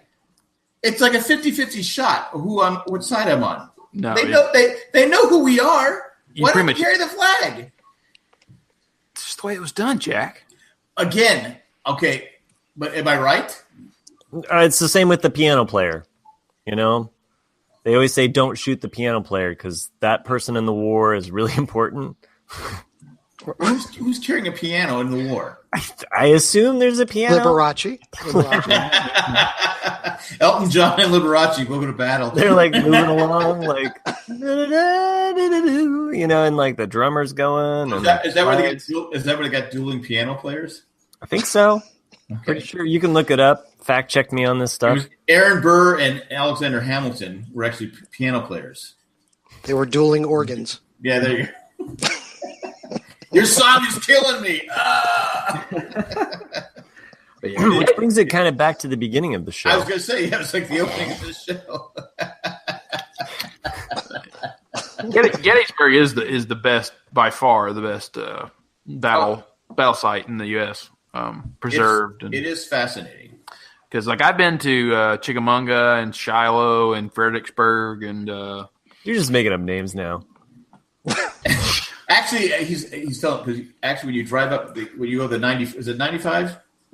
You do see here's the Stonewall Jackson exhibit. Here's you see it's like every exit. I go, especially in Northern Virginia, there's tons of them. Because like Manassas, even though it was done it was done twice. It's just an open field. You don't really you appreciate it, but you're just kind of like, oh, okay, I get it. But you need a map to understand where the soldiers were and the positions and how it was fought out. But Gettysburg is completely different. It's just I can tell you how they were positioned. Just one big row, and then it was a fish hook. Yeah. Yeah. Spread out! You're all gonna die! Serpentine! Why are those Gladfelters behind a rock? Where'd the Gladfelters go? They're behind that one tree, that skinny tree. They just kept going back and forth around that tree. They left for deadwood. Hey, without them being smart and cowards, I wouldn't be able to do this podcast. Mm-hmm. So we wouldn't be talking about Beretta. Dear God. Well, sir, you think about it. That's where my family came from. If they were the ones standing in line or carrying the flag, most likely I wouldn't be here. JP, are you taking us on a tour? It looks that way. I thought I was losing signal here. Oh, okay. Is Mr. Lee cutting off your power again? I'm just saying, he is definitely the best well lit of the four of us. For sure. He's definitely using $10,000 worth of electricity. Yeah. What kind of wattage of bulbs you're using there? Show us the elevator, JP.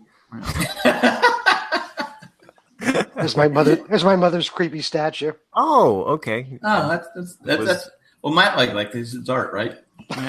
Yeah, because I love all art. Well, aren't you supposed to? No, I mean, you can be judicious about it, just like I can say I don't like all 70s TV shows. What?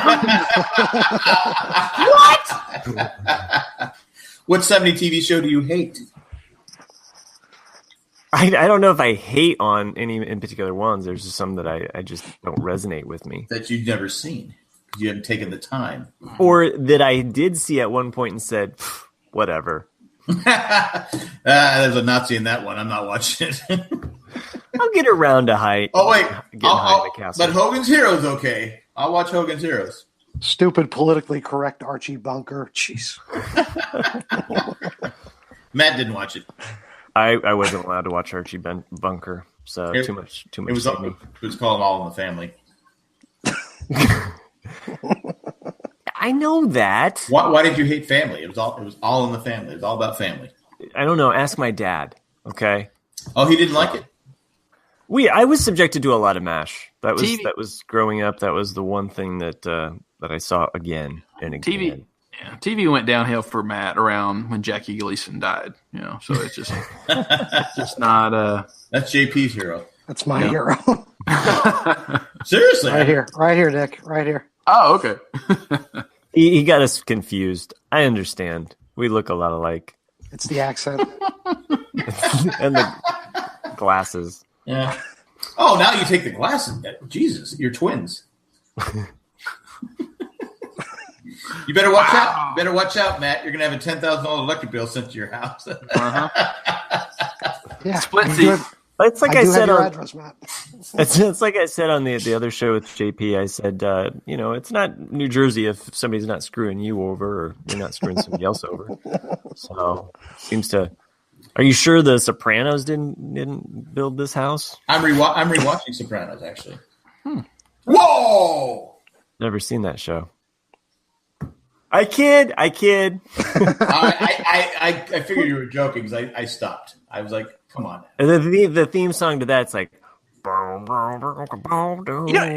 is. What year? What year did that show in? In 2008, I believe. Oh, was it that? Wow. Okay. 2008, 2007. Don't stop believing, man. Don't stop believing. I mean, I still remember when it ended and like all the uproar and all the. It's just crazy. It is the last episode of that show had a pivotal moment at a gas station. It was filmed right across the street from where I live. Oh, wow! There you go, stalker. We saw them set up. They had the equipment there for probably about 2 weeks to film it, and about 2 minutes of screen time, basically. Yeah, I don't like your state because you can't pump your own gas. I think this kind of explains also what happened with that scene. They were probably pulling some energy from Mr. Lee, and then the power went out. And they're like, just keep it. It's artistic. Yeah. I don't want to redo the shot. Yeah. This power over here. We'll say it's a shot that you have to think what happened. There you go.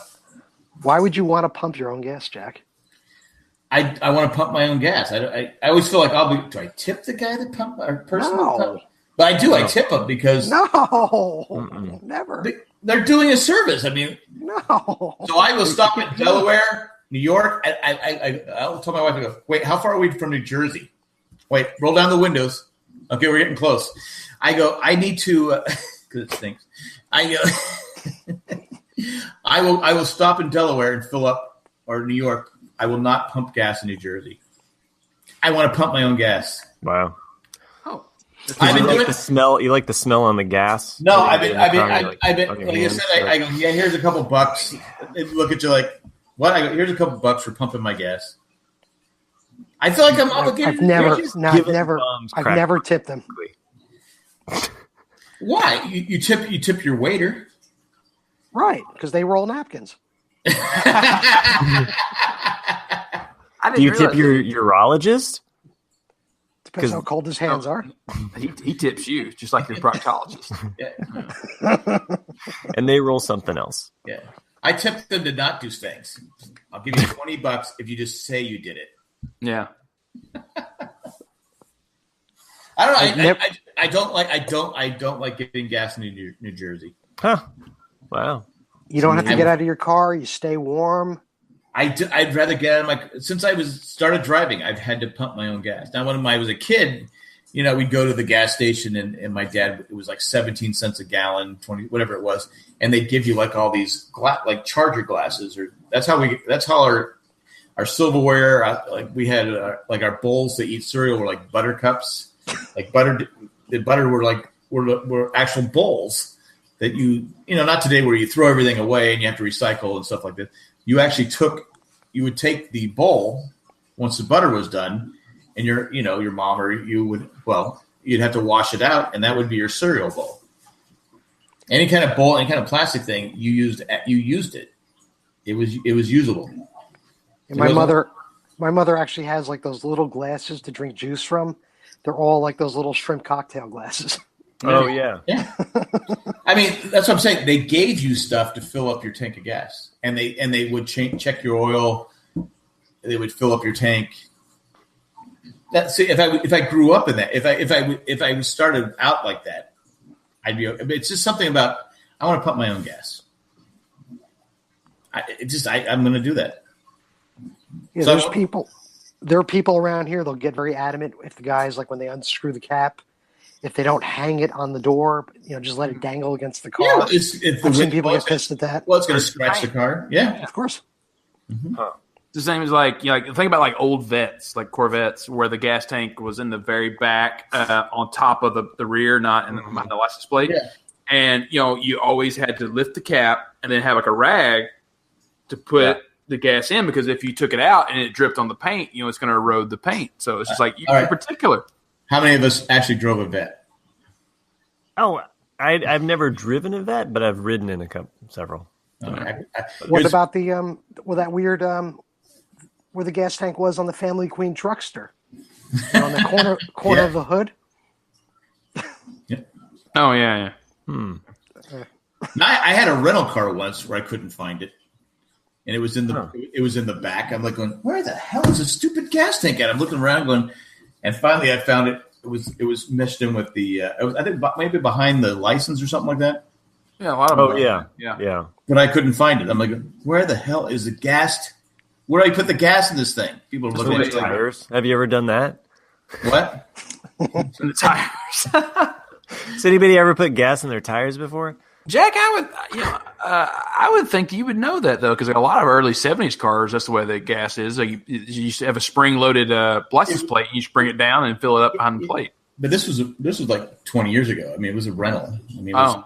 I can't remember the car we got, but it was like, what the hell's going on with this damn thing? I wish I was in New Jersey and I wouldn't have to worry about it.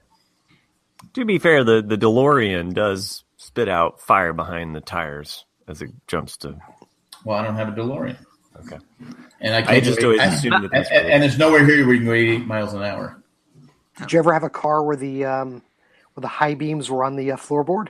Oh yeah, I had a Gran Torino. I actually was going to bring that up too, JP, because I actually think that's the one thing that I miss. I love that when I'm in an old car and doing the high beams on the floor. I like it more than doing it on the steering column. I had a Gran Torino. It had those little knob thing at the bottom, and a Gran Torino at the time looked like the same cars in San Diego that were cop cars. I mean, literally the front was the same look. So what my friends and I would do, we'd get behind cars and flash the brights. And people would pull over and then we'd drive right by.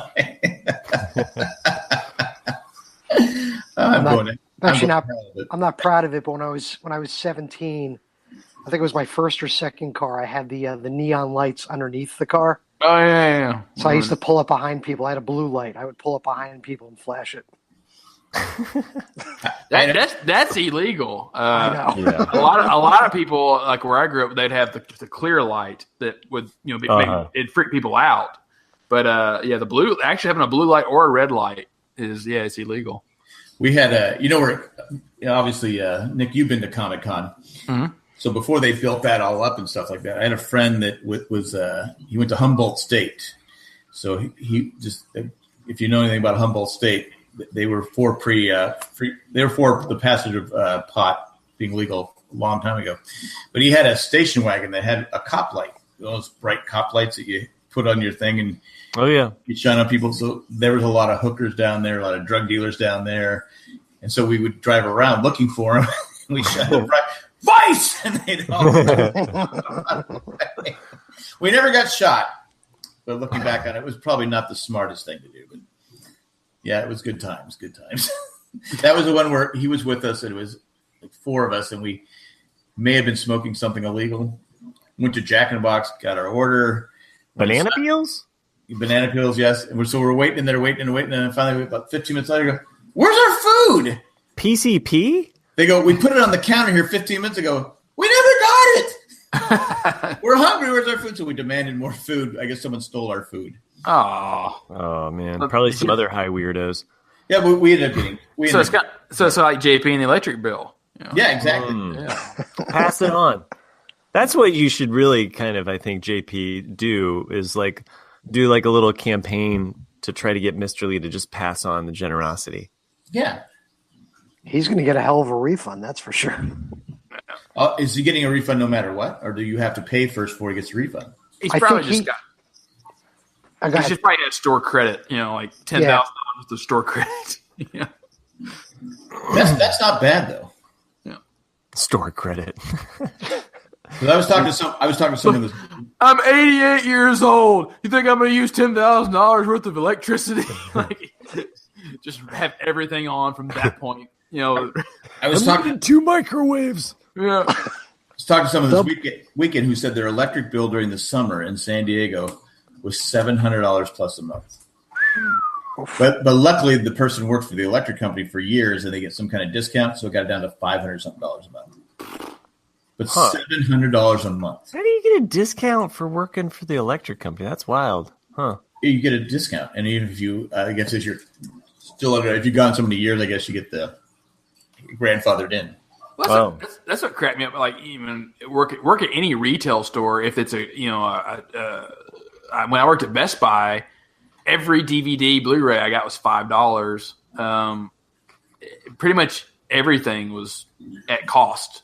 And that's what you quickly realize like how much of a markup it is for certain it's ridiculous. stores. Cindy works at Kohl's, and she gets a discount. So like I said, that they pay her in merchandise, and now she might be working at Target. I said they'll just give you a gift card instead of a paycheck because she loves Target, she loves Kohl's, but it's amazing.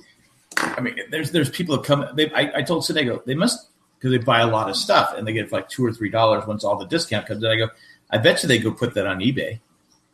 I go, they probably go on eBay and because like normally $30, $40, $50, but once you put in your Kohl's cash, all the other stuff, they get for like $3 or $4. I go, they probably go put it on eBay for $7, $8, $9. They got like 100 items. It's probably how they pay their bills. Actually, I used to work for Suncoast Video, obviously years ago. Yeah, I remember that. Suncoast, yeah. And there was one time we had a fire. I got my Beretta DVDs at there. Screw you! I bought all my Humphrey Bogart movies there. I love Suncoast Video. I would go there and just look through all of the videos. And did you just Google Humphrey Bogart, old actor? Just so you could, man. No, just so you could put that out there. Ever. I don't know. I can't tell you the number of times I've watched The Maltese Falcon and Casablanca. You can tell us. It's not a secret. Matt, the joke's on Jack. Beretta was never released on DVD. Did you watch? Did you or VHS? Did you watch Sahara, Matt? There is Nazis in that one. Yeah, I did watch Sahara. Mm-hmm. Okay. I can't say that I've watched every single Humphrey Bogart. I cried during I've seen a lot of them. Key Largo, To Have and Have Not. The Desperate Hours is a really great late Bogart movie. Actually, I highly recommend that one. African Queen, you know what I mean. Yeah. So bang the gong, get it on. Lauren Bacall is a handsome woman.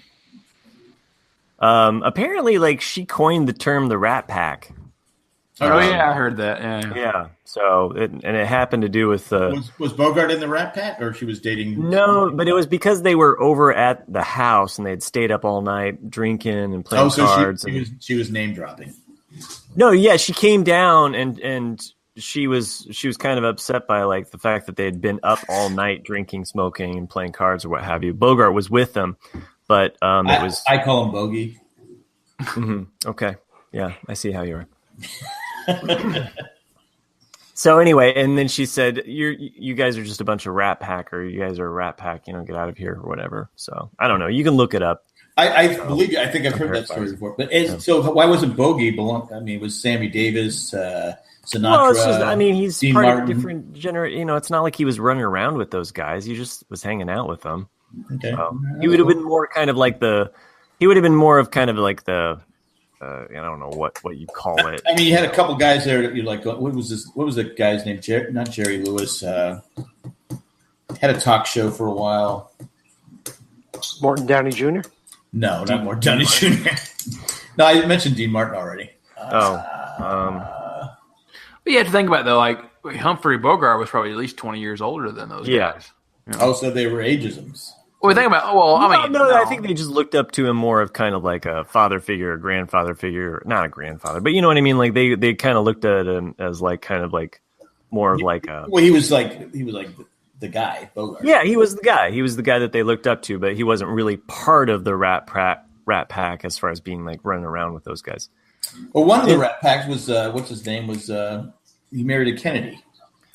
Maybe kind of how like John Hughes isn't really part of the Brat Pack. But he created the Brat Pack. He is the Brat Pack. Ah, got it. Nice. Yeah. No, I wish Chris was here. He would have looked up who was in the Rat Pack. What was Lawford or whatever? Lawford, Peter Lawford. There you go. That's he also killed his wife. What's the name of that? What's the name of the band? What's the name of Kennedy. What's the name of the fictitious band, Jack? And thing you do. That thing you do. The Wonders. No. What's the fictitious band? Oh yeah, Captain Geach and the Shrimp Shack Shooters.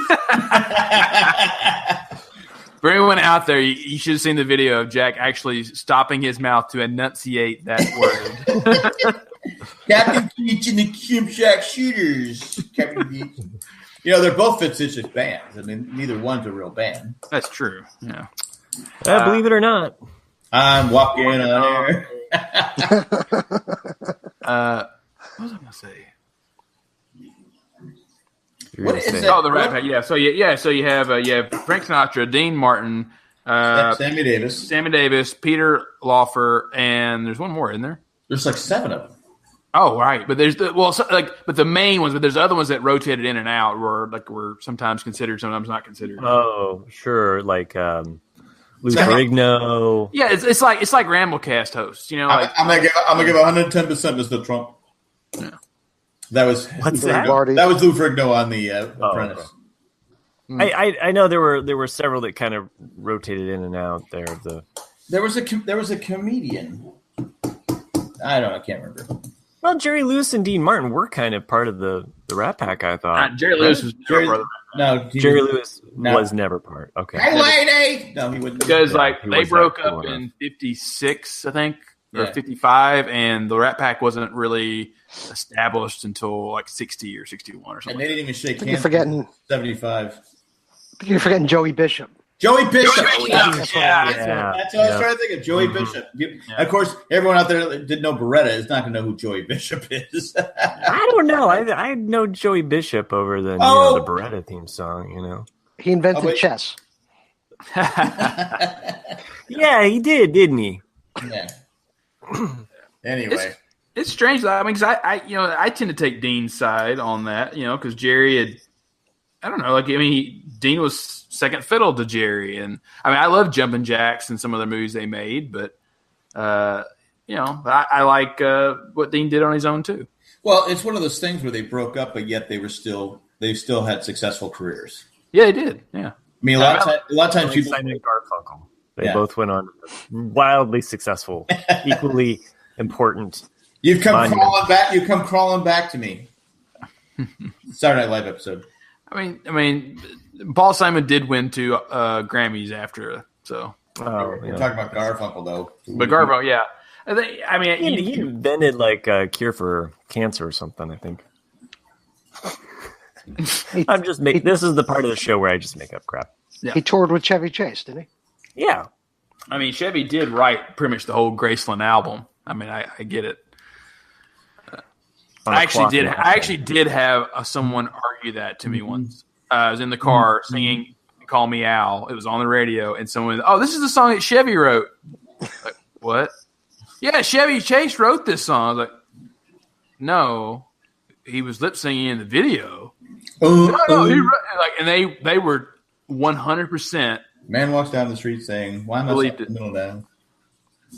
It's just funny with people gullible. I didn't get that whole soft in the middle thing when I was younger, but I get it now. Yeah, you get it now. I get it now. I was glad I got to see because he's done now. Paul Simon is completely done. You know what? How many times has Cher been done? And she's still around. Yeah, she's been done a lot. Well, this is like It keeps turning back time. Time back. No, she's very talented, but how many times has she retired? Yeah. This is it. I'm done. I'm retiring. But yet she's still out there. Well, that's what's funny. Like Elton John's on his farewell tour, but that doesn't mean he's going to be finished performing. It's just I'm no longer on tour because he's going to be in Vegas till he probably dies. Yeah. So it's like, I'm not going to pay $200 or $300 or whatever dollars to see those songs. No. I don't know if anyone out there is Elton fan. I like Elton. I like Elton. Yeah. I did have a question for you, Nick, a history question. Sure, go for it. We're behind this car today, and it was North Carolina bumper stickers. It said First and Freedom. So my wife said, I thought it was First and Flight. I go, no, that's that Ohio state. That they claim that. Seriously, that's what I said. I go, they claim they were First and Flight. So First and Freedom, was North Carolina the first to sign the Declaration of Independence? I mean, I don't know about the Declaration of Independence. I mean, Delaware is the first state. But I was like, I go, I couldn't tell you why this North Carolina license plate says First and Freedom. I didn't get it. So I said, you know what? I'm recording tonight. I'll ask Nick. We could Google it, but I think it has to do with women's hygiene. That's a new one on me. I didn't know if North Carolina was getting ticked off. I didn't know if North Carolina was getting ticked off at Ohio for claiming they were first in flight. So it said, we got to be first in something. We'll just claim something. You can just claim it. You don't have to. It doesn't have to be true. Okay. All right, Jack. Here we go. About the First and Freedom plate, designed by license plate collector and North Carolina historians Charles Robinson. The First and Freedom plate. That was events. So So signing. Yeah, you're right, Jack. The signing of the Mecklenburg Declaration of Independence, May 20th, 1775. Yeah, so I guess they're the first representative to sign the plate. There we go. Always first. Always first. Never second. Never claim to be first when it's not true. Okay, so moving on. Freedom isn't free. Oh, we know that here. We pay our taxes. Yeah, especially in California. Yeah, well, yeah, that's true. And go back to New Jersey's gas. It's no more expensive than anywhere else. So how are you affording to pay these people to pump the gas? I think we're at like $2.85 right now. Oh, that's heaven. Yeah, man, that's nothing. Oh. That's heaven compared to California. Well, they live on tips that they're not supposed to get. There's a lot of process or refineries too in New Jersey too. Oh, everybody knows that. That's why it smells like roses. Anyone that can breathe knows that there's a lot of refineries. No, I mean, I just I don't know if it relates to that. Like if there's some kind of. Why is New Jersey the Garden State?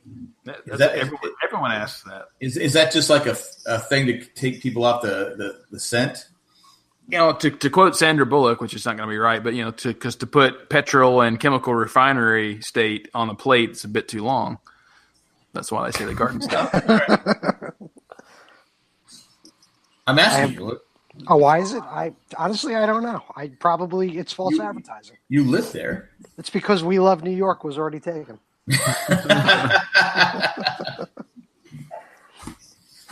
What's Indiana's slogan? We have corn. What is it? I think it's like Crossroads or something. I don't know. Come on down to Indiana. We'll beat the devil out of you. Come on down. What are you talking like Canadians? Yeah. I think so. So you're only talking to Michigan? Yeah. Ohio and Canada? I think it's Indiana. Freedom isn't free. Y'all come back now. So you don't know what it is? You don't know what it is? Indiana, we gave you Mike Pence. You're welcome. You're welcome. Indiana, Bobby Knight will give you a chair. Yeah. Just be patient. He threw a chair across the basketball court. Did we lose Matt? Did Matt just give up? No, I got you. Chad. No, I know what you're talking about. No, you froze on me. I'm just saying. No, I'm looking up other crap, So you want to know what the Indiana state motto thing is? I don't know. I didn't know I was going to be quizzed on this show tonight. Crossroads of America. There it is. Boom. It is your state. What is it? Crossroads. It's not really my state, but Crossroads of America. I do live here, and I pay taxes here. So, all right. I'm reading right now what the Garden State, where it originated from, and I'm a little embarrassed. Mm-hmm. It was coined by a gentleman by the name of Abraham Browning.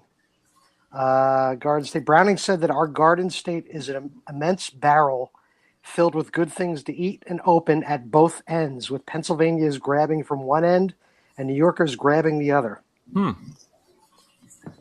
right, so where did they get Garden? He's saying that the Yankees on both sides, like the Glatfelters and the New Yorkers, are taking from their state, like a garden.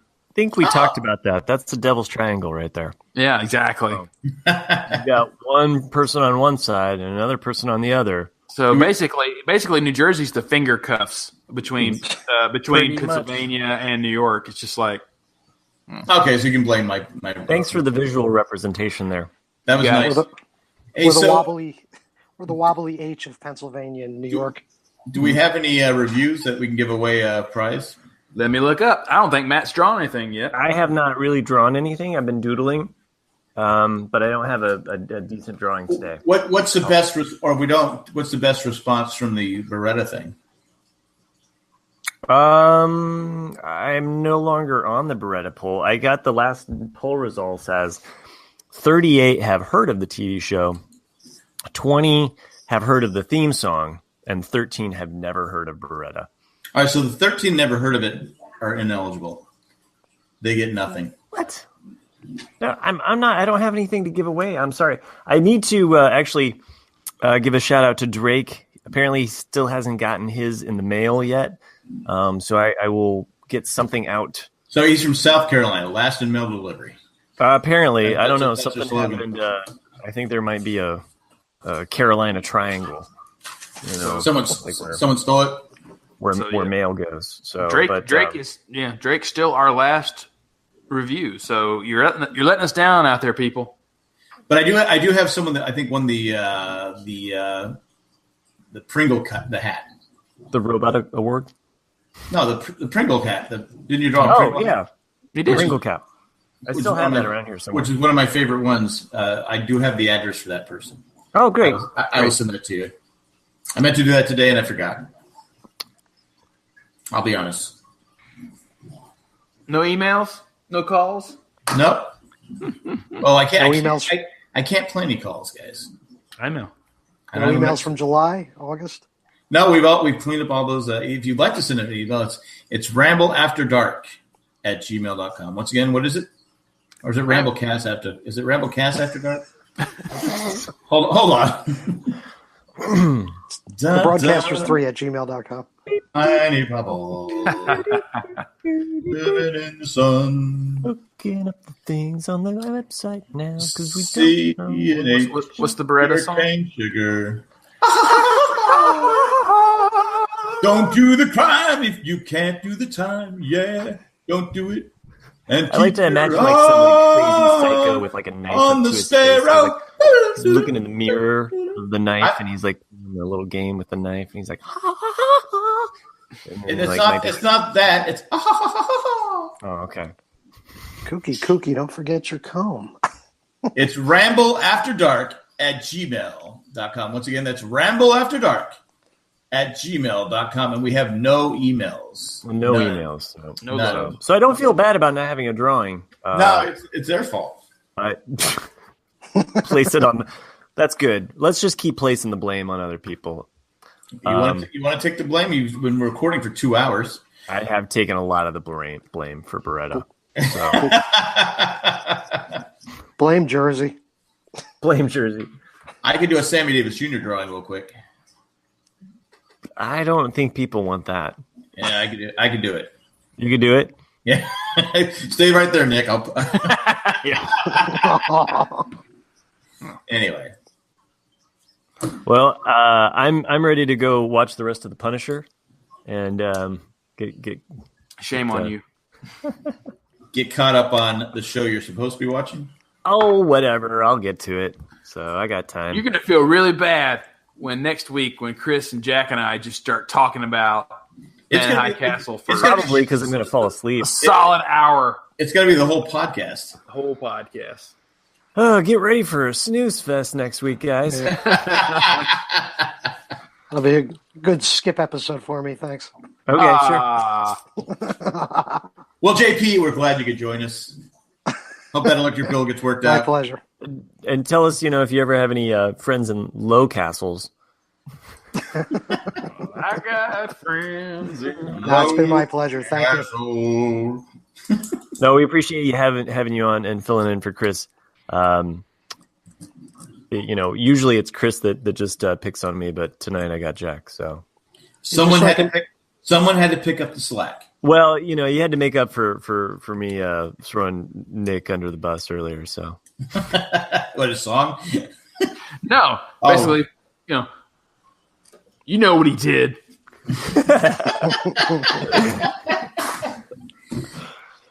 Well, it was fun. I had a good time today. It was a fun episode. Just so I can plan ahead, send me all your vacation schedules. I'm on permanent vacation, so it's called house arrest. Yeah, might as well be. Your wife puts one of those collars on your leg. Yeah, you get that on Amazon.com/JandJack. Yeah, you can get one of those now on jandjack.com/ whatever it is.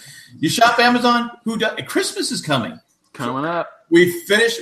I heard yesterday that Americans spent between costumes and candy. America spent $9 billion on Halloween. Wow. On just costume and candy.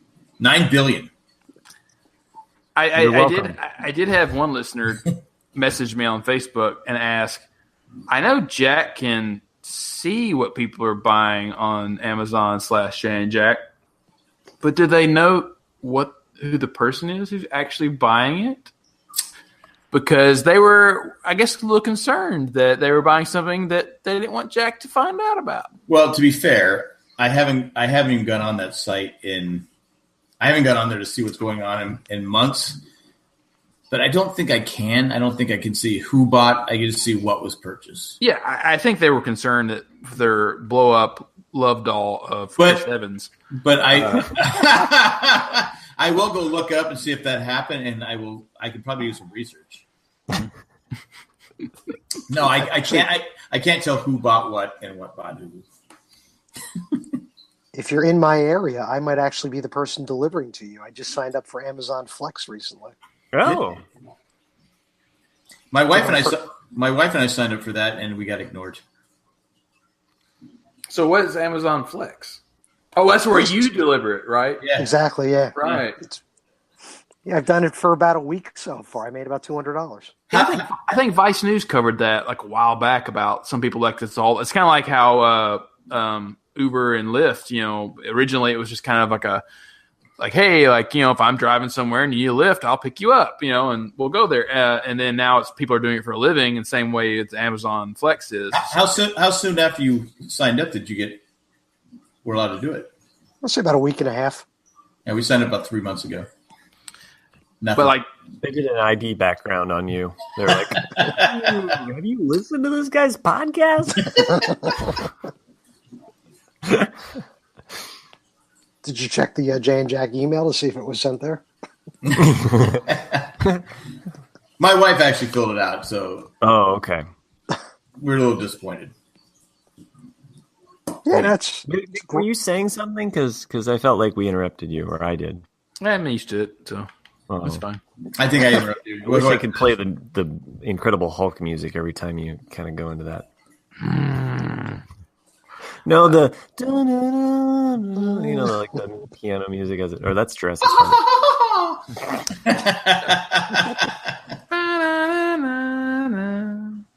Of all the Charlie Browns in the world, you're the Charlie Browniest.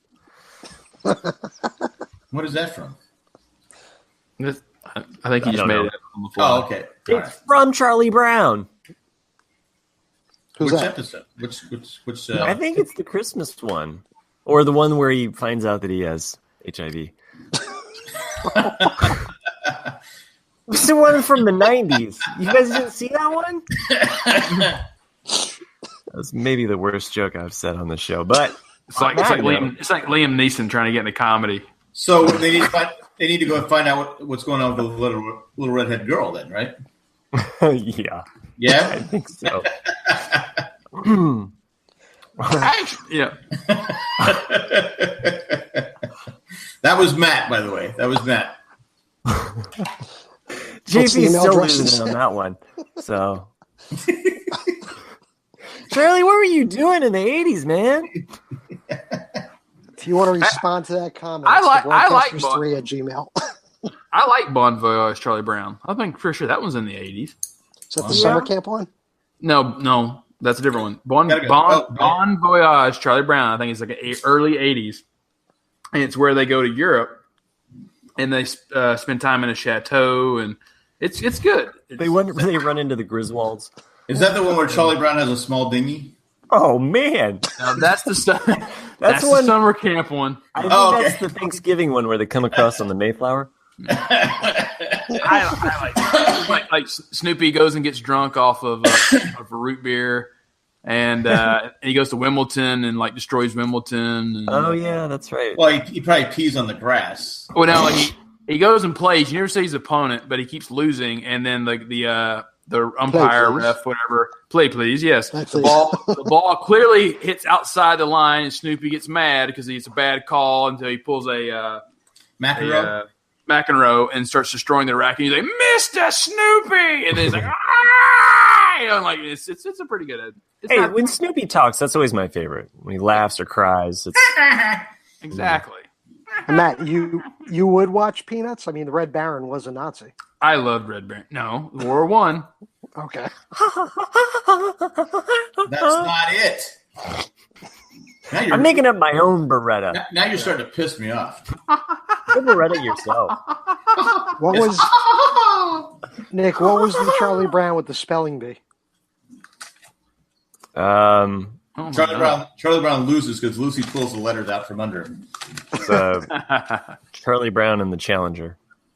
I don't think I've actually seen that many Charlie Browns. Yeah.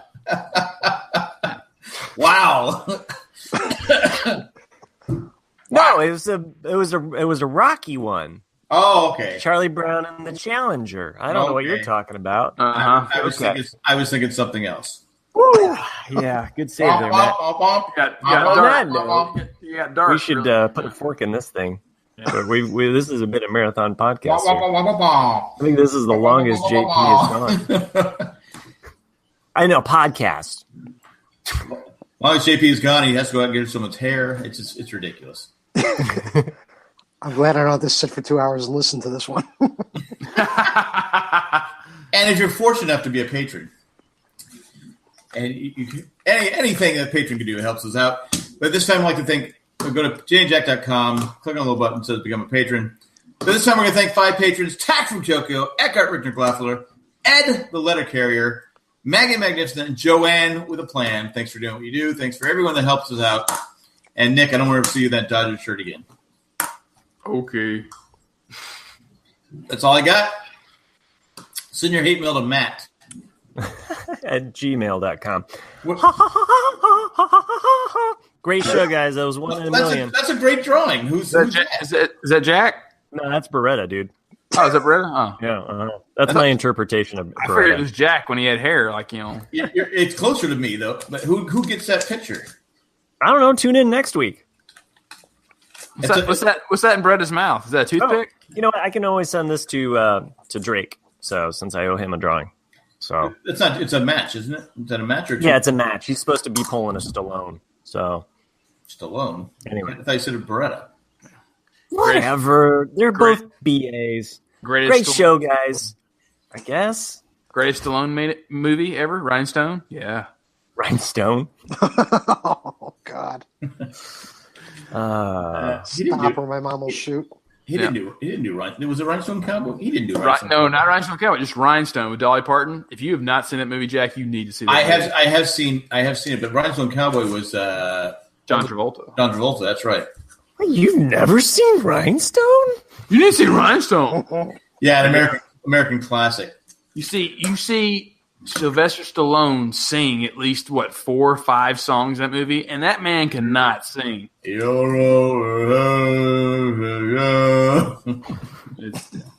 I think he's from Jersey, isn't he? Okay, go watch your No Beretta, clue. folks. I'm pretty sure he's from Philadelphia. I think he's from Philly. Yeah. And one shout out for you Lost fans. If you like the old Jay and Jack Lost podcast, tomorrow we're releasing on Crazy Hank TV. We're releasing Super Kate. Ooh. We already released 50 Ways to Leave the Island, but this one is going to be Super Kate. Why, Jack? Why? And like I said, one of my best. I think I told you one of my best reviews I liked 50 Ways to Leave the Island, but it was better on mute. So, Dharma Peanut Butter. Now this is Super Kate. Super Kate. But that'll be out. That'll be out tomorrow on YouTube under Crazy Hank TV. That's all I got, guys. Again, thanks JP. Thanks Nick, Matt. Hasta luego. Goodbye. Good night. See ya. Who's Beretta?